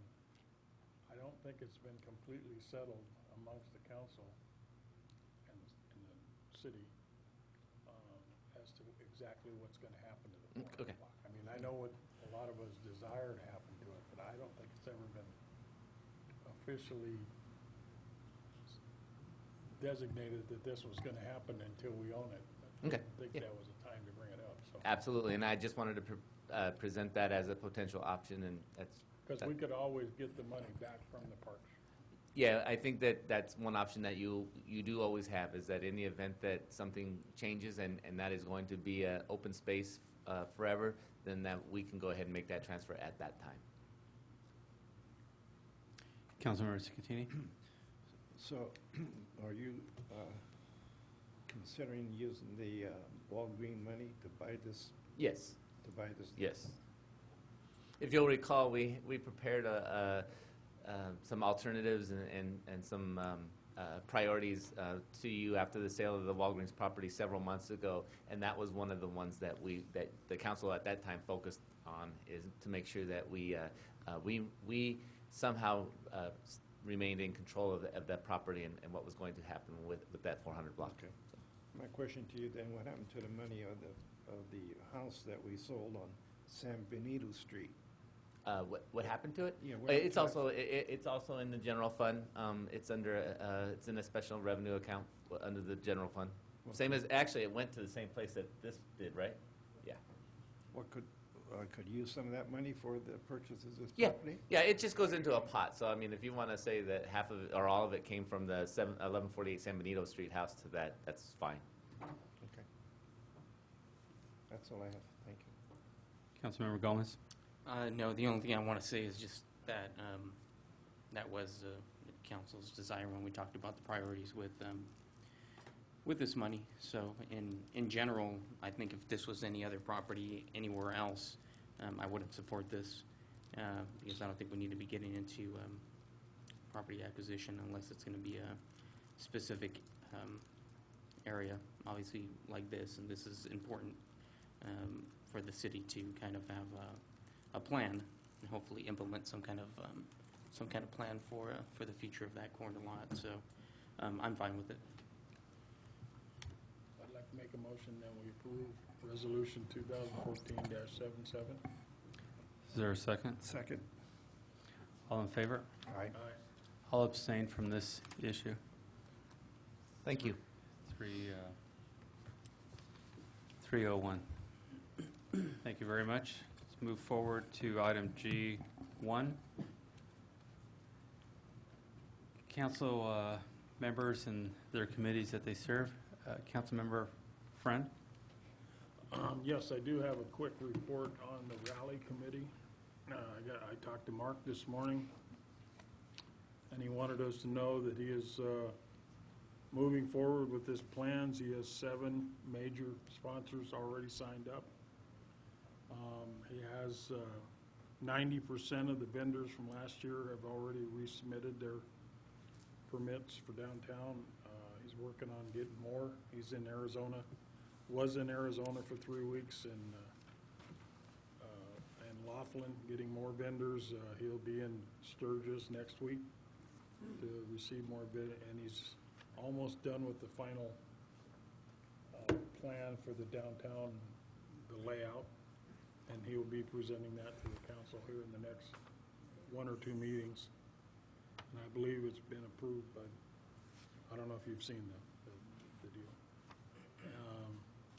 He says the arrangements have been made for all the toilets, fencing, staging, generators.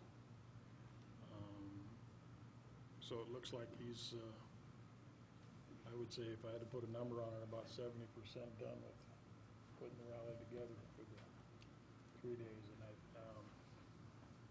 And I was also going to make a report about some improvements to the 400 block, but my partner in crime is not available tonight, so I can't do that.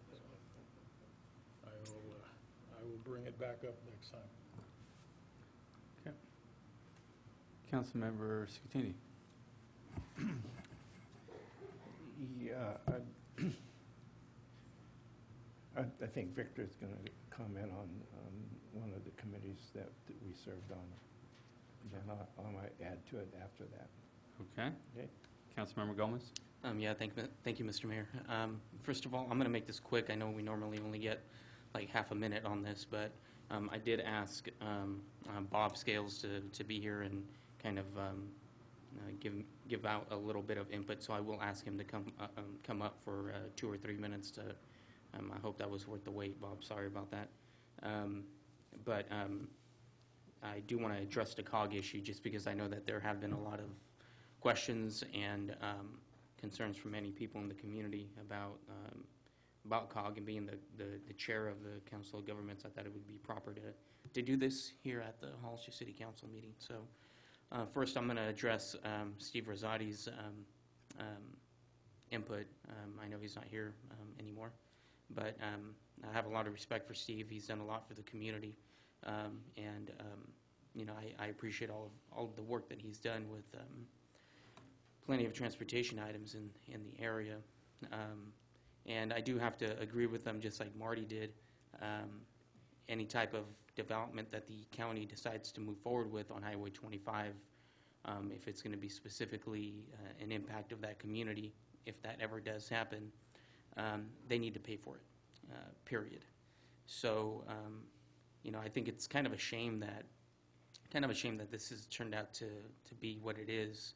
But you know, having the no growth community come out and use, you know, the loss of potential projects to the community, to San Benito County, and use that as a way to implement their no growth policies in the county, I think it's terrible. It's a shame, to be honest with you. You know, Marty just mentioned a key specific point here in our community, and that's job creation. You know, we don't have any jobs. That's why 50% of the community commutes outside of the area for work. And one of the areas, one of the roadways that they use heavily is Highway 25.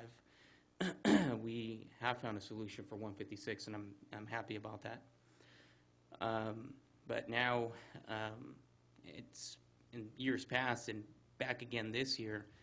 It's been the Council of Governments kind of priority to put Highway 25 back on the radar for a possible expansion in 20, 30, 40 years, whenever that happens. As somebody that travels Highway 25 almost daily, you know, it's already a nightmare. So to think that, you know,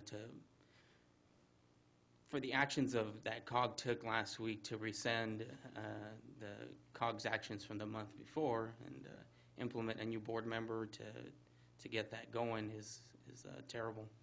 But you know, it was unfortunately, at least from my perspective, I kind of expected it. So you know, they have an agenda and they want to push it, and unfortunately that agenda doesn't include any kind of job creation, and that's the sad part about it. So you know, Highway 25 is still going to remain a priority for me. I think something needs to be done. You know, I have a daughter that just got her license, and she'll be traveling to school every single day on Highway 25, and something needs to be done. So you know, I think it's pretty sad that the actions of COG last week pretty much you know, threw Highway 25 expansion out the window, and it's going to be really hard for us to work with anybody to get that done without having a huge impact on Hollister residents. So with that said, I think it's pretty clear that the city of Hollister isn't the economic hub for the Bay Area or the Monterey Bay Area. People are not coming here to work. They're coming here to live and find an affordable place to live. So we need to have adequate transportation provided for these folks. So with that said, Bob, if you can, 2 or 3 minutes, my question to you is, what impact do you see that COG decision having on the residents of the city of Hollister? If you don't mind stepping forward, if that's okay. Please. 2 or 3 minutes, if possible. Go ahead. Take more than that. Thank you very much. Thank you very much. I'm Bob Scales with Parsons. To answer that question specifically, Highway 25, the widening project, an environmental impact report, environmental impact statement has been underway for the last 10 years by the Caltrans lead using Council of Governments funding, VTA funding, money that's come from the federal government. And by virtue of not including Highway 25 widening project in the regional transportation plan, then it's really almost impossible for that project to continue. If it were included, if Highway 25 widening was included in the regional transportation plan, as it has been included for the last 15 years or so, then it could continue with the environmental impact report, environmental impact statement, and you could get to a project that you could actually build. And you could modify the traffic impact fee program so that you could actually pay for it. And I don't believe it would be a case of 20, 30 years before it could be constructed. I believe it could be constructed within the next 10 years. And I, too, am a vast believer in private development paying for the impacts they create. And I work 95% of the time for the public, for public agencies like yourselves as well as Caltrans. And it is really a shame when private development just sucks up capacity that's already paid for by others. I think the problem with the 2 regional transportation plans, the February review draft, which was not circulated, and the March that was circulated, is that it was very unclear with the February draft document what was included in the project, in the regional transportation plan, and what was not included in the regional transportation plan. There was a map. There's only one map in the entire document that illustrates the projects included in the project, in the regional transportation plan. It was not even the most accurate map from the regional transportation plan, which incidentally did include the Shore Road extension as well as the Highway 25 widening. But clearly, the Highway 25 widening was included on the map. There was a table at the end of the document which listed the San Benito County Regional Transportation Plan project list. It was all the projects. It didn't, you would expect that, oh, these are the projects that you're planning on doing, but that's not the case because there was no differentiation between funded projects and unfunded projects. There was an Appendix E referenced in the document that happened to be the environmental impact report for this document, which was prepared cooperatively for the 3 counties, the 3 AMBAG counties. It was not until page 541 of this environmental document that you could discover what was included and what was not included. So there's no wonder that everybody was completely confused about what was included and what was not included. And I don't even know that the people who voted to go back to this project even had any clue, with the exception of Victor and Robert, that Highway 25 was not included. They didn't know what was included, what was not. They were just emotionally, going in favor of this. The March document, RTP, which was circulated for public review, corrected the problems. It had a list of what was included, what was not included in the funded list, which was, in fact, from the environmental impact report, plus the addition of the 2 projects from the prior regional transportation plans, which was the Highway 25 widening and the Shore Road extension, which I might also add was in the draft general plan for the county. So that's not a surprise event.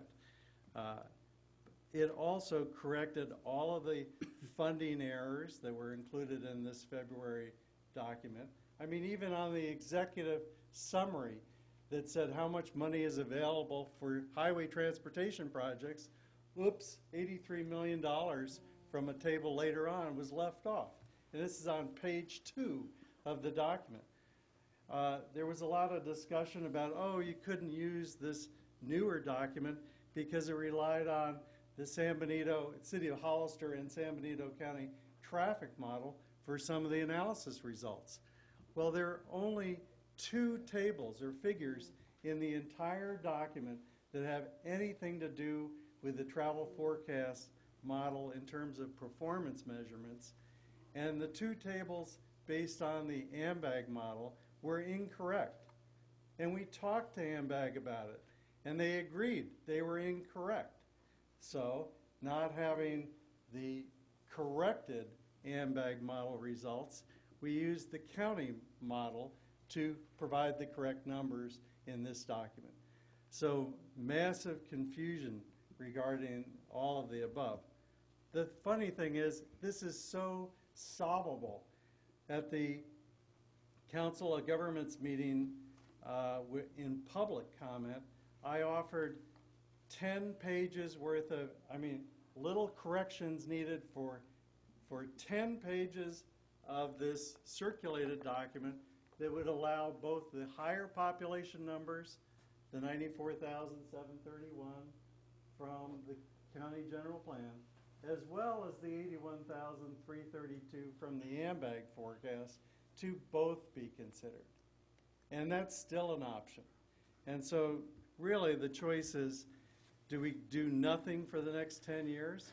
Or, is there some sort of compromise and leadership that the city of Hollister can provide?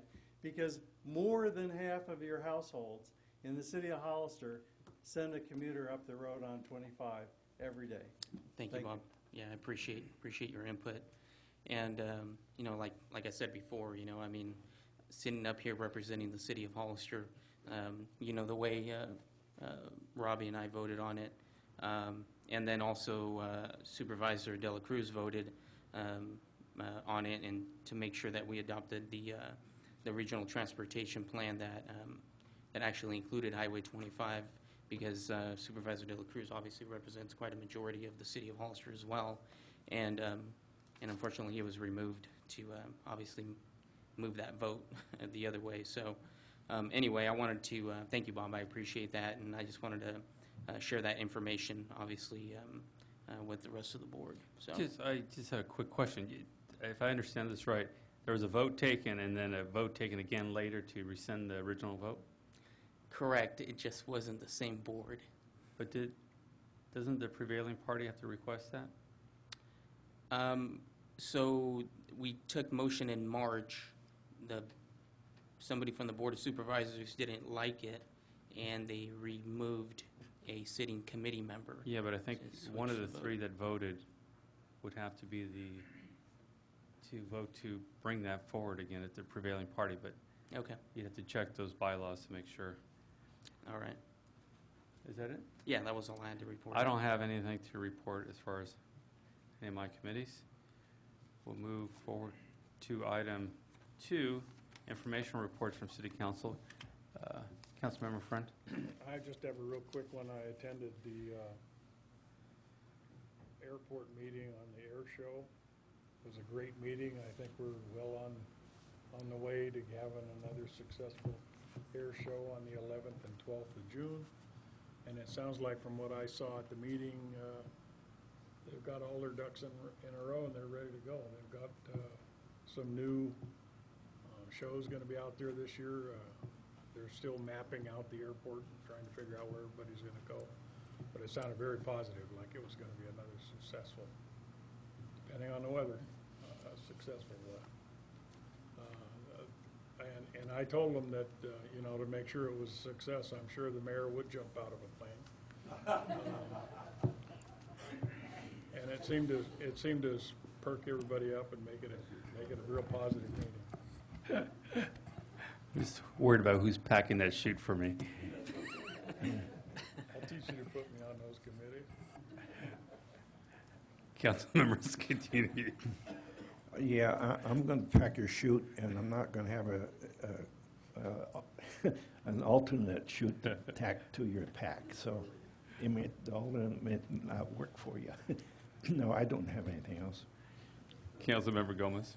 No, I don't. I don't have any additional, but I would like to ask for an update on the analysis on the solar cost at the treatment plant. If we can bring that forward in a future meeting, so we know what, maybe we could look at what a 5-year span was before, and I think it's been there for 5 years now. Find out how that relates to the cost per kilowatt hours currently being offered by the utility. Also, if we can look into the question about changing the street name, what are the requirements to make that happen for Rainbow Drive, Lane, or Street? Is that something that takes a petition from all the neighbors, or maybe we can understand that process a bit better for a future meeting? Yeah. Okay. City Manager, do you have any reports? Yeah, and just kind of coupling with that last request is that I can tell you that we have, the Code Enforcement Division has received an onslaught of phone calls from not just the Hazel Street, but the general area. They have been out in force the last couple of days, checking on various situations, mostly related to health and safety and some other things that are related to code enforcement. So we have been out there. I want you to be rest assured that we're not taking those complaints lightly. As you know, most of our code enforcement stuff is done on a response basis or on a complaint basis, and so we're working on that. I will get you the information that you have requested regarding the industrial or the domestic treatment plant and the solar contract that we have, and that's it for me. Okay, City Attorney. Good evening, Mayor and City Council members. Just one brief report, and that is that City Attorney Brad Sullivan and myself will be attending the annual conference for attorneys with the League of Cities in early May. And so we look forward to attending that conference, and we'd be happy to field any questions that you may have or that staff may have that you want us to take up at that conference. So thank you very much. Thank you very much. Chief? Briefly, just to sort of back what City Manager said, we partnered with code enforcement for the operations that are kind of ongoing, and got a program manager for that as well. So we'll continue to keep looking at that and continue to keep our eyes on the entire area. Thank you. City Clerk? Nothing to report. Thank you very much. Let's move forward to item G3. Excuse me for a minute. Can we turn that air conditioner off? I'm shaking pretty bad up here. I can't even talk. We're going to hang meat in here. Huh? I thought we were going to hang meat in here. That's why I wear the coat. I think that's what the mayor's trying to tell us, wear a jacket. Next time we will. Thank you, Jerry. Okay. All right. So this item is you're going to be receiving a report from Veolia Water, mainly Manuel Molina, who's our operator at the domestic water reclamation facility. And the report is going to, the presentation that he's going to give is going to be regarding a contract amendments. There's a couple items that need to be addressed, and so with that, I'd like to have Mr. Molina come up and talk to you.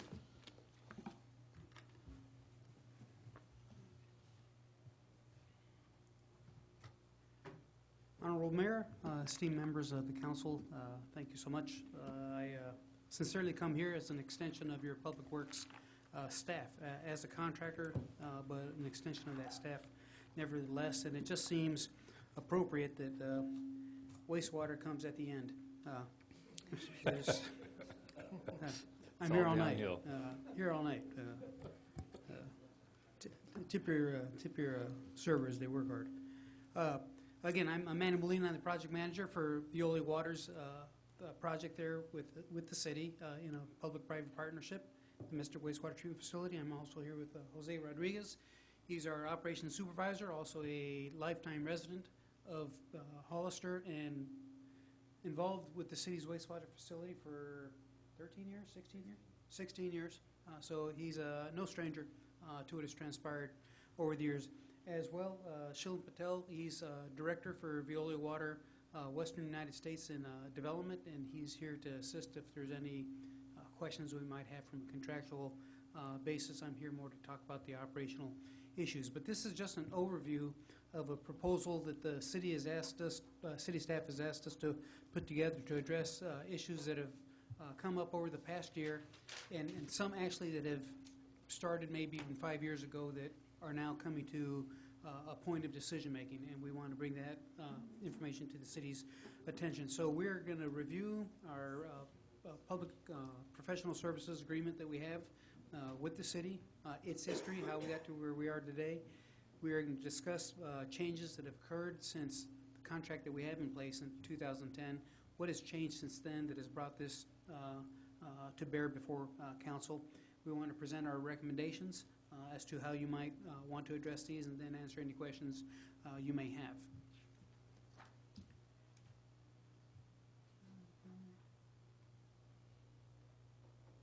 First, in 1979, the city was operating a pond percolation system, pretty straightforward, very effective system. If you have lots of land and time to treat water, you're using operation and maintenance as professional services at that time. In 2002, the city initiates a short-term improvement to the plant to address changing water quality restrictions that were going to be happening to the San Benito basin here that would discuss improved water quality and control salinity, which disintegrates with obviously with the desalt work that is occurring at this time as well. In 2008, the city upgrades its pond perk system to a cutting-edge membrane bioreactor system, and you continued with the O&M services.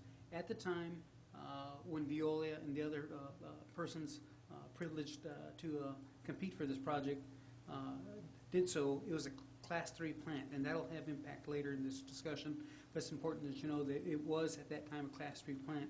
In 2010, the city issues a RFP to get people to propose on this project. Veolia proposes. The results in 2010 were that based upon baseline costs the city estimated for the city to operate this facility, it'd be $615,000 for labor only. Veolia came in at $688,000 annually for labor, expenses, overhead, and profit, and the next bid came in at $831,000. So Veolia was awarded the contract, and this came out of a 2010 staff report that the city later acted on to award Veolia the professional services agreement. What were the key elements of the 2010 PSA? First, is a 10-year fixed fee agreement. The fixed fee would escalate only at an agreed-to, prescribed, and calculated index. There would be 2 discretionary successive term extensions for that, each being 5 years for a total of 20 years for the PSA. Another key element was the maintenance and repair cost. If they were less than $5,000, those costs were absorbed by Veolia and their fixed fee. If they were greater than $5,000, those costs were absorbed by the city. This is basically a low fixed fee, high risk cost model for the city. And I'll explain why that was a very good decision at that time to go with that type of model. Because it's a Class 3 plant, the project manager who serves as the chief plant operator would have to be a grade 3 or higher. We proposed having 2 operation and maintenance technicians having at least a grade 2 certification or higher, and an operator in training administrative assistant. So there'd be a total of 4 staff for the facility. The PSA goal, permit compliance, cost containment through effective and efficient operations that will provide predictable life cycle costs of asset maintenance, keep power consumption low, and contribute to stabilizing wastewater rates for the ratepayer. So how has Veolia performed over the last 3.5, going on 4 years? Well, our fixed fee has escalated per the prescribed rate. We've increased from $688,000 in 2010 to $710,000, just over 1% per year. That's pretty lean. And again, we've made we won't deny we've made a profit. And so this is a fair deal. You know, it's not costing the city a lot, and we were able to stay in business. In these years, we've had anywhere from $60,000 to $90,000 per year of maintenance costs, less than $5,000. However, we've encountered some costs at times. In 2013 alone, we encountered almost $40,000 of costs that were greater than the $5,000 threshold that by contractual obligations could have been and should have been a responsibility of the city to pay. However, Veolia moved forward with paying those to expedite the efforts to mitigate any potential permit violations. The reason this happens is as a private company, we're not obligated by the same procurement laws that a government is. And sometimes we have to act quickly. And it's not that the city can't, but you're constricted to certain processes. And for Veolia, is very onerous to have a permit violation associated with our company name. And we just said, this isn't worth it. It's not worth the cost. Let's go ahead and just make that procurement and leave the city, alleviate the city from that responsibility. And we did so. However, on the backside, there was 14 projects in 2013 where the city expended almost $106,000 for maintenance projects that were, again, greater than $5,000 but less than $25,000. And those two numbers will become important later on in the discussion. Until June of 2013, Veolia met all the staff room requirements to operate a Class 3 plant. Permit compliance. Prior to Veolia coming on board, there were recurrent ammonia violations. They just kept on happening. Veolia comes on board in 2010, and towards the end of 2010, again, at our own expense, we installed an $18,000 ammonia monitoring device that would allow us real-time look at ammonia, which is a criteria that we have to achieve, and then to make manual adjustments based upon what that device was measuring. Again, the issue was the city doesn't issue a PO for anything less than $25,000, I believe, and competitive bid, and we can just go out and buy it. So we just said, let's just go out and buy this thing, let's get this plant in compliance, and we did so. No cost to the city. And to date, there have been no permit non-compliance actions within Veolia's control. Veolia's operating strategies and equipment, this is important here, and equipment upgrade recommendations have contributed to reduced power consumption costs at the city's wastewater treatment plant. In 2011, yeah, okay, we'll just have to wag it here. In 2011, the city's electrical costs were $488,000 annually. We've been on the job roughly 3 months at that point in time. So in the year, thank you very much, Marty. 2012, those costs dropped to $314,000. By 2013, they dropped to $289,000. Our efforts, along with other activities that occurred, has reduced the power annually $200,000. That's significant. You know, that ammonia probe played a price. Jose's experience and knowledge prior to Veolia come on board helped to contribute to that. So, and we're not stopping there. We're researching new strategies to use that ammonia probe now automatically. Instead of us visually and then manually making something, an adjustment, we're going to have the computers do it automatically. So when we're not there after 3:30 until 7 o'clock in the morning, that computer's doing it for us. And we've already talked with AMBAG about this, and they believe that there's potential to participate in helping this to get into place. So we're very excited about that. And the reason I bring this up is electrical costs are not a responsibility of Veolia Water on this contract. But we're a responsible company. This is just the right thing to do. So we proceed and we do it nonetheless. So we want to discuss the proposed amendments. The first one would be the scope adder 1, converting the City Council approved $349,000 stopgap measure that resulted in the current T&M agreement. As you'll recall, last year Dennis Rose retired, and there was a lot of activity aside from the work Veolia was contracted to do that he performed along with another city staffer. Well, he retired, and the city had to take steps to say, listen, we got to bridge this gap. Veolia, would you step in, bridge that gap so that we can determine over a year's time what your costs are versus what our costs would be, and we can make a determination at that time whether it makes sense to retain that work in-house or to segue that work over to Veolia Water. The second scope adder we'll discuss is the change in classification. The plant was upgraded from Class 3 to Class 4. For the first 5 years of operation, the plant was improperly classified by the state. That correction was made. Where that impacts us is how we staff and the cost of that staffing and the ability to recruit and then retain that staff. The third scope adder has to do with maintenance risk, discussing transferring that risk from the city to Veolia.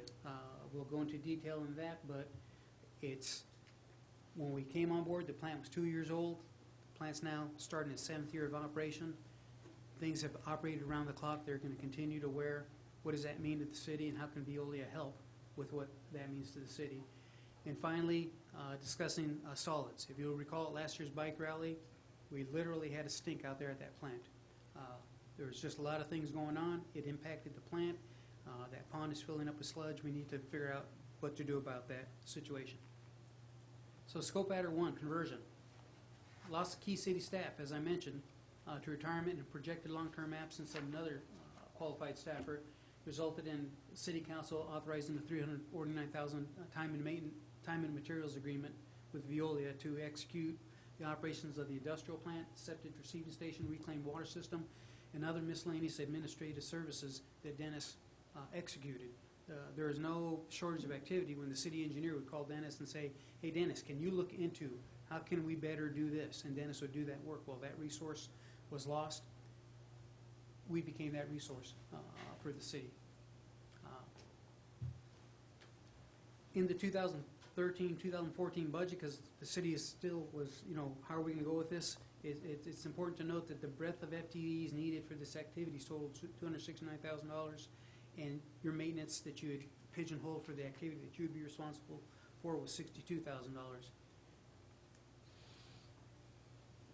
Here's where it became tough. There is regional difficulty in recruiting and retaining local personnel fully qualified to manage the above systems. And this motivated the city to investigate contracting these items out. It is tough when you go, because now we have to have grade 3 operators. Grade 3 operators are valuable. And when you live in this close proximity to the Bay Area, where the wages are exceedingly abundantly good for the employee, and it's within commuting distance, it is tough to staff. We had that staffing issue as well, and I'll get to that in a bit. Second scope adder, reclassification of the plant. Again, went from grade 3 to grade 4. We had to upgrade everyone. Supervisor, Jose, just tested for his grade 4, so he can now act as the chief plant operator in my absence. The 2s had to upgrade to a 3, and the ORITs had to go from operating training 1 to a 2. And everybody is tested this past April, and we brought those certifications up to where they need to be. The sad story, and I'm sure you'll cry all night long about this, was from June of 2013 to December 2013. Jose and I alternated every week, every weekend, on call, holidays, because we were the only people who could work independently because of the certification change. Again, we did that at no charge to the city. We knew that the change would come, but it had to come in at an appropriate time when we could bundle things together and have it make sense. So there was a little pro bono work, pardon the use of the phrase, I hardly ever get to use it, so when I can, I do.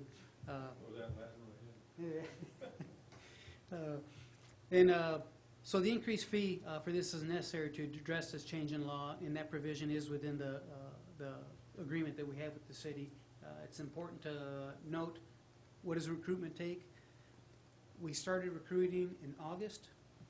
It took us until November to hire somebody, and that person that we hired comes out of Merced, California.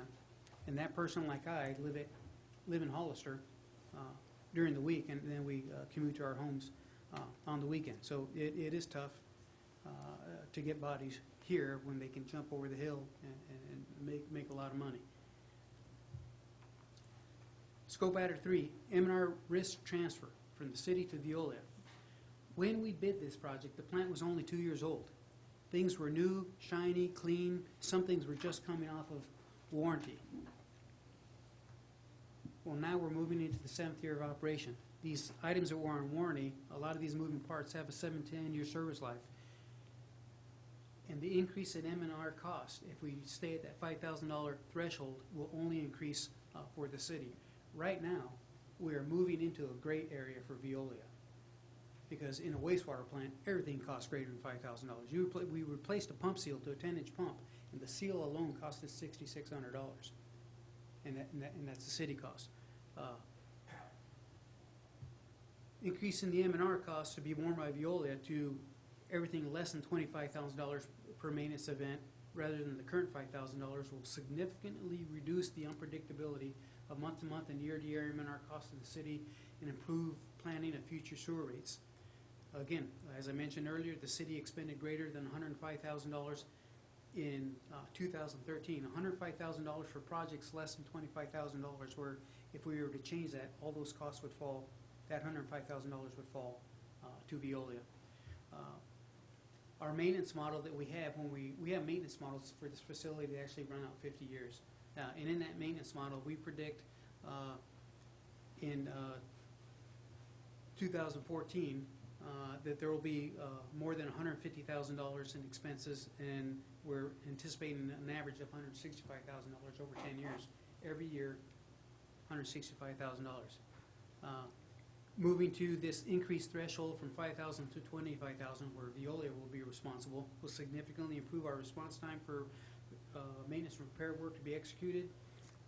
As I mentioned earlier, our procurement process has a lot more freedom than does the city, and we respond more quickly. We avoid the opportunity, effectively mitigate the opportunity for permit non-compliance, which in of itself has its own cost that we just soon avoid. Scope Adder strategy number 4, biosolids management. For the past 5 years, the city's inventoried sludge, biosolids, in a pond. We have surface aerators out there. We've got to keep at least a 6-foot water cap on it, with all these aerators running to keep the smell down. In lieu of operating a mechanical biowaters dewatering system that's in place. And again, that was a good decision. You had this big bucket out there. Why not use it? I think it was a sound decision. However, we're nearing capacity. That pond is filling up with sludge. We got maybe a year left of capacity in it. And a report submitted to the city in 2012, at that time estimated greater than $2.5 million to desludge that pond. Veolia is of the opinion that this service cost, one-time cost that you'll spend basically every 5 to 7 years, $2.5 million, and escalating, could better be utilized to operate the belt press, the mechanical dewatering system. And here's where it gets important. When you first get into it, there won't be a whole lot of savings, because we're going to be producing about 14% solids, and it's going to cost an additional $456,000 to haul that sludge off a year. That's a lot of money. However, if you, onto this, you connect a capital improvement plan that will allow you to dry those solids out to 80%, which is very doable in this area, your annual costs drop from $456,000 to just under $80,000. That's significant. So the payback on the capital investment would be actually rather quick. So what are our recommendations? Approach this strategically, asking yourselves, what is the highest value of service that will result in stabilizing cost, delivery of service, in a predictable life cycle for maintenance repair costs, and a better ability to control and forecast service rates, for the future? How can we do that? Veolia thinks you can do that by increasing the maintenance threshold from $5,000 to $25,000 that Veolia becomes responsible for. And how will that impact the annual O&M budget? Well, if you go with option one, remaining on the same calendar that we are now, the first 10 years, which expires August of 2020, our fee would increase from $1.05 million per year to $1.385 million a year. That $326,000 right around there annually. Option two, if we restart the clock May-June timeframe to 10 years, Veolia is prepared to discount the cost such that you'd go from $1.05 million to $1.32 million over the life of that 10-year term, which would expire in June 2024. You'd save the ratepayer $529,000. And then you'd have 1 6-year term to remain true to the original contract, which says that it had a potential of going out to August 2030. So that is what we've been in discussion with the staff to address a change in law, which it's sort of a non-option. That's something that the city needs to act upon. The others are options, but I think they are good money-saving options. Turn over the responsibility of maintenance costs to us so that we can manage that for the city. Allow us to run this belt press while the city constructs a drying facility, and then we can just reduce the cost significantly.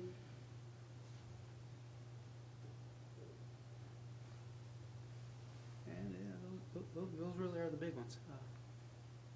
So I'm not sure if we, near term, what are the benefits? Maintenance and repair costs for the city are going to be stabilized. You will know year to year because that will be in our fixed fee. Currently, you have to budget this much and then that much, and this much, and then sometimes things break down more frequently than we might have anticipated, and so you have unexpected costs.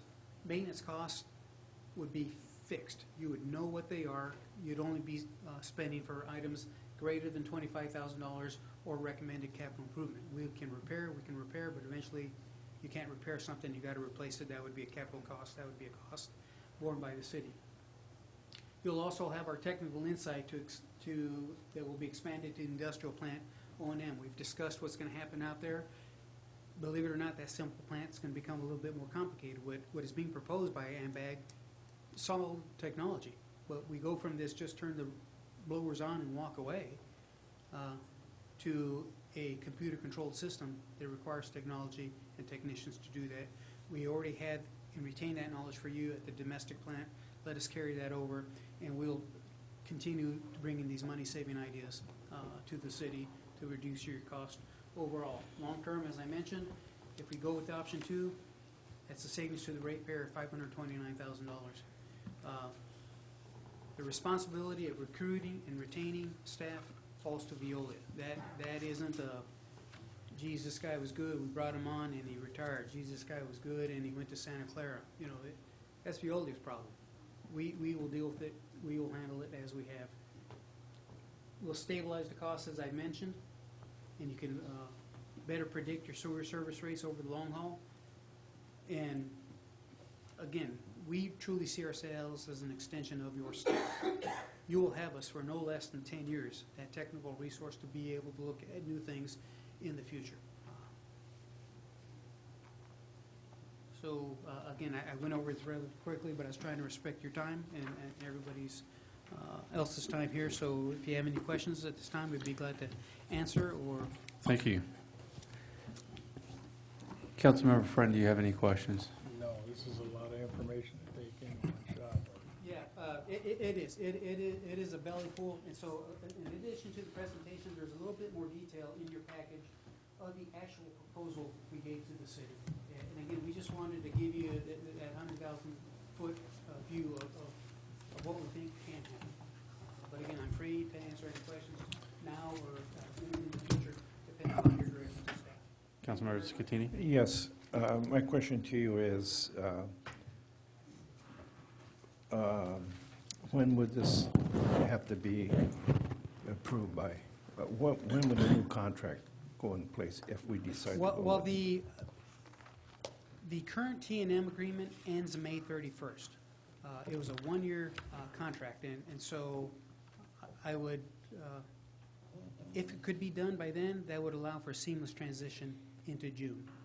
We wouldn't want it to extend much beyond June because basically you have a plant that needs to be operated with nobody under contract to operate it. Would we walk away from the city? Absolutely not. We're here long-term. If it takes you longer, reasonably longer, we will work with you. But otherwise, in that May timeframe, that would be, May 19th, I think it was your last meeting in May. But if it has to move to the first meeting in June to finalize this, we'll provide those services. And do you have anything to do with those aerators out there On the ponds? At the domestic plant? Domestic, the ones that break down all the time.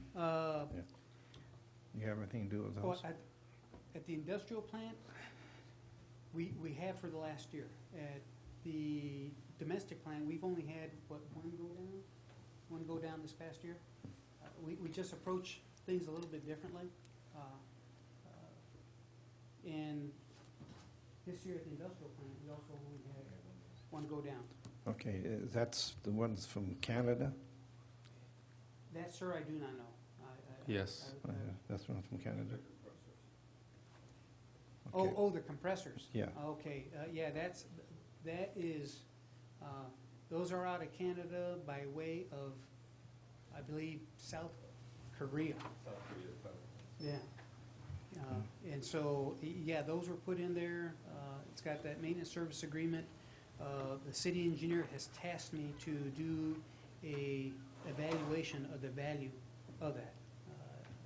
He's put a feet under my fire, and I'm in contact with the vendor, the Canadian vendor, to say, okay, what is the bang for the buck? That the city engineer wants to know this, I have to report to him. So that information is forthcoming. Yeah, and I'm really concerned with the maintenance contract, $100,000 a year for 1 year. No, I agree, and that's why Mr. Rubsick said, Manny, again, as an extension of the staff, get out there, here's what I want you to ask, and it was actually a very rigorous, I don't want to say shakedown, that isn't right, but the questions asked were very pointed. How often have you been out? What have you done? What did that cost as compared to what did we pay? Again, this vendor's being dressed down. He's and he's been known on certain terms that his response is going to have a determination. This question was held off until they were given this last contract because the next one isn't guaranteed. Right, and I'm asking for that information Right. from the city manager. And again, apparently that trickled down. It trickled down to me, and as a matter of fact, I was in communication with the vendor again today on that Great. matter. Sir. Thank you. Thank you. Councilmember Gomez?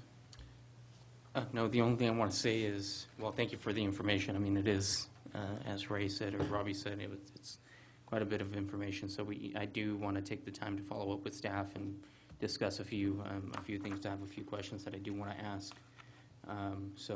We'll sit down. I'll have a chat with David and Billy. I have a few questions that came up, but I do want to say that I did have the opportunity not too long ago to go on a little tour with Jose out there at the treatment plant, and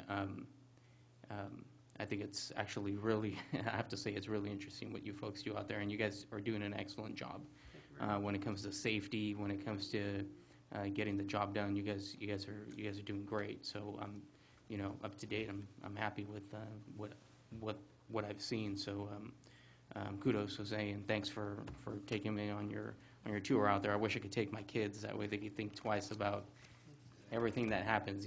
Everything comes full circle. So anyway, I thought it was great. So But I do have, it's a lot of information. I do have questions for Billy and David, and we'll be talking, so.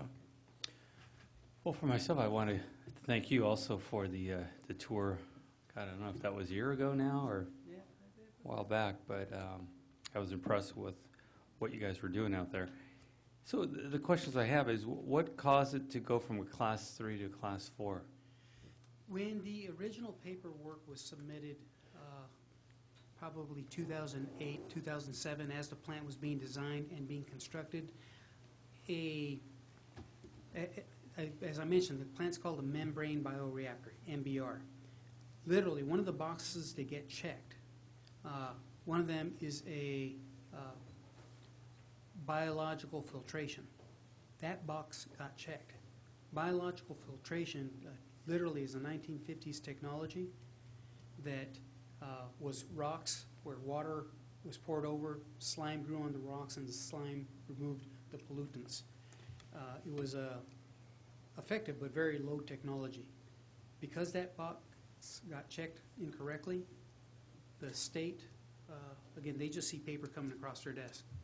So they saw, biological filter, less than 10 MGD, milligallons per day plant, you're a Class 3 plant. Well, when the paperwork was, in 2012, the state changed some rules, and they made everybody resubmit their plant classifications. At that point in time, moving into 2013, now Veolia is on board, we submit, and we submitted as bioreactor system. And they looked at that and they said, MBR plant greater than 1 million gallons a day, that's a tertiary facility, you are automatically a grade 4. So it was a correction of an error that the state caught, and we had no options but to report correctly. And again, I don't believe there's any malfeasance that occurred 2007 when the original paperwork was done. I just think the wrong box was checked. I just think it was an error that got corrected. Okay. How did you, I'm impressed with the amount of electricity you've saved. How did you manage to do that? If I can just get very briefly into the biology, you have carbonaceous material that comes from the fecal matter that has to be removed. And then you have ammonia that has to be removed that comes from the urea that we receive. The city's permit is very, very restrictive on ammonia, which would come from the urea. That's why you had all these violations, and it was hard to control. When we put in that probe, up until that time, staff was having to guess. We think this much oxygen, which is put in by those blowers, will take care of that much ammonia. And they were just having to guess because you would take a test, and the test was reading information that was maybe 2 or 3 hours old. This probe reads real time. It's instantaneous read. Has this much ammonia, we need to adjust the air, and we make those adjustments. The difficulty we have right now is we're only there to adjust from 7 to 3:30. What we are proposing to do is change the control of those blowers from measuring oxygen to measuring ammonia, so that it can say, oh, ammonia is getting too high, speed up the blowers. But let's not over aerate when we've taken care of the ammonia, because that's the thing we're trying to get rid of. Let's slow down the blowers. So we are able to do it by having that ammonia probe installed in late 2010 that allowed us to play with the switches and reduce the cost, So $200,000. An $18,000 probe has saved us $700,000 a year. Yeah, and it has saved Veolia grief, because when you had that violation, who gets asked the question first? Veolia. Veolia, you violated. And we can go through all the justification games all we want, or we can just say, no, let's bite the bullet. This is the right thing to do right now. The city needs to get away from this condition of violation. So that's what we did. How does that relate to the industrial pond? Is that the same issue going on over there? No, the industrial pond is all about the carbon side. So going with the dissolved oxygen probes is the way to go. Veolia is in full agreement with that recommendation that AMBAG Energy Watch has made. But how is it that the domestic plant uses 250,000 a year, give or take, and the industrial's 380,000 in 3 months? Because when we control our plant, again, There's- it's I a mean, matter there's- of proportion. This proportion will help you. Because we have that ammonia probe in place, we can control our dissolved oxygen concentration to 1.5 to 2 parts per million. Okay, it's just a number, just from 1.5 to 2.5. At the industrial plant, in 2013, because there was no control, we averaged 7.2 milligrams per liter. 3 times, 4 times as high. So that, and it's that much higher because there's no control. There's nobody there to control it. There's nobody there to say, slow down. Well, that's what I'm asking, though. How do you, if you were to implement something, could you see that kind of savings, too, that quickly? Oh, absolutely. So where does that fit in with the other presentation we heard earlier? It fits in because the dissolved oxygen sensors are going to run through a computer, and they're going to say, we only need 2 milligrams per liter of dissolved oxygen. When you get to that point, surface aerators slow down or turn off. It'll be both conditions. It'll either slow them down until you get to a point of being turned down. Eventually, it just gets slow. It's just burning energy. It's spinning but not throwing out water. So it'll just say, shut off. And then when the load from the cannery comes up, they will speed up, and they'll speed up on what's called a soft start versus right now you have, when you turn that thing on between 10 in the morning and 4 o'clock in the afternoon during the peak demand hours, you are paying peak demand charges that are just off the charts because it's you go from 0 to 100. These soft starts will just ramp it up slowly. The electrical distribution system doesn't see that peak, and the power company says, thank you for not sending us that peak, and therefore we're going to give you a discount in your power. Okay, the other question, the last question I have for you is the bell press, the dewatering of the sludge. Now, as I understand, that plant was built, right, to do that. Oh. And when you took the contract, it was never in there to process the sludge that way?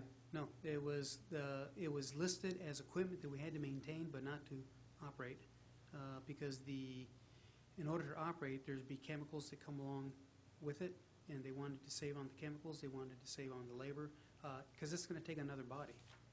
It's going to take about 3/4 of a full-time equivalent to operate that piece of equipment. So, we would have bid the project with 5 staffers versus the 4 that we have. Mm-hmm. And so there was we still got room in the pond. Let's just discharge the sludge into that pond until it's full. Until we have to pay $2.5 million? Until we have to pay $2.5 million. Again, I can't speak to why that decision was made, but it was. Okay, so at this point, we could figure out a way to get this thing operating and do it at a reasonable amount of money, Mhm. as you recommended, rather quickly. Yes. But we need to do some other capital improvements. Yeah, like the that. capital improvement will The be about concrete. a year and a half out, so there will be a year to year and a half.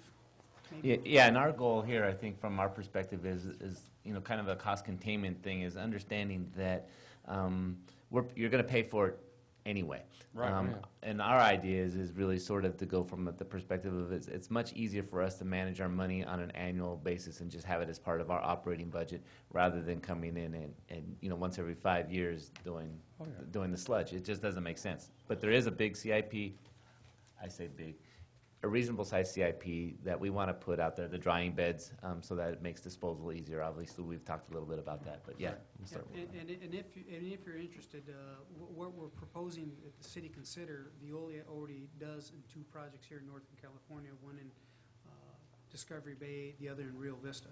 So it's not as though we're bringing something first time to you that has risk. We've done this, we know it works.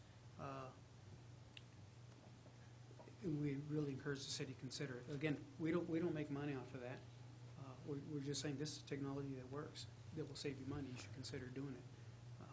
We can build it for you if you choose, but it's something you could send out and bid and have somebody build as well. Good.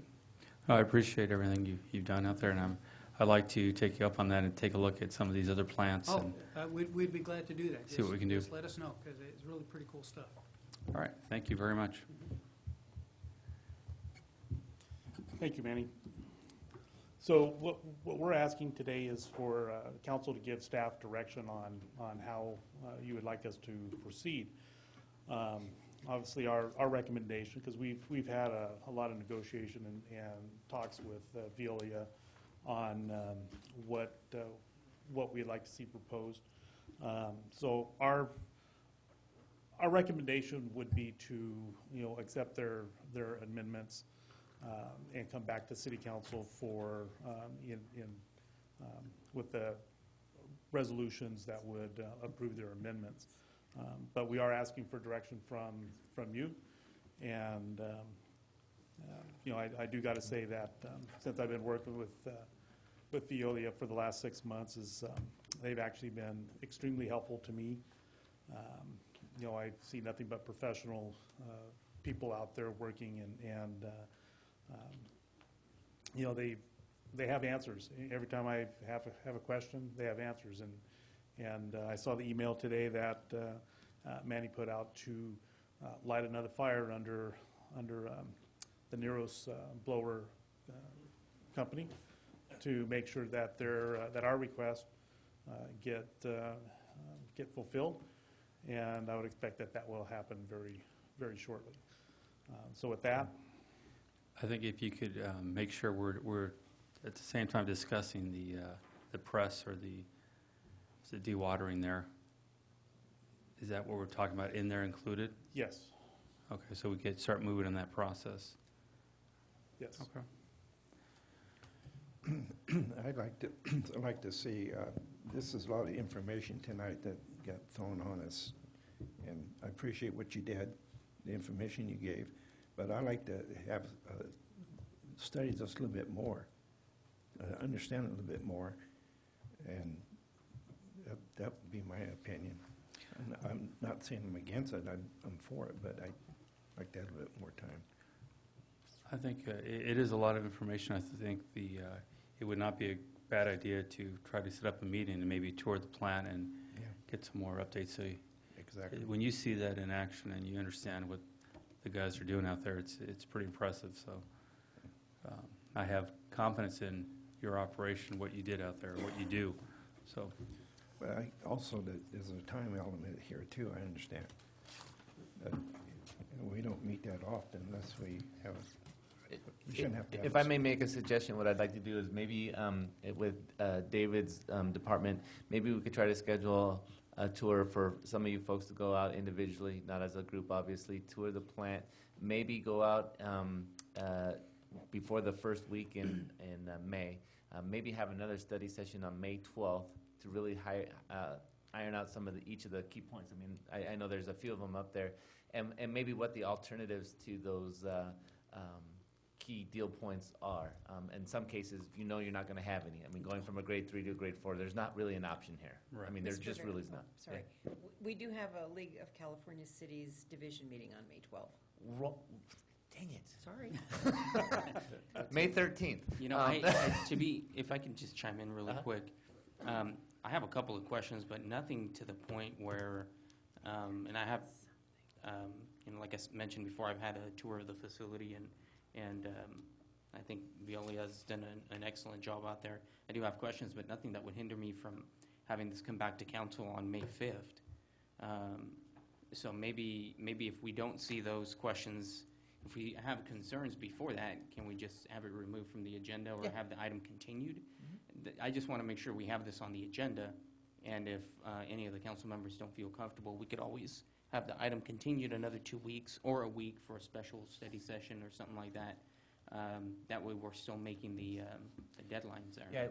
Yeah, my only fear is that this is a pretty big contract amendment, and that would give us basically only until Friday to get it kind of ironed out and done, just from an agenda perspective. So maybe what we'll do then is we'll shoot for the 2nd. We'll have everything neat and tidy and have that contract for the prepared 19th? for the 19th. Yeah. And then if there's questions, as Manny said, He'll give us He 4 probably weeks. won't let us go another year, but, I mean, he may give us a few weeks into June if there's a problem. Yeah, Okay. yeah, and no, that's good. It gives us Okay. 4 weeks to kind of.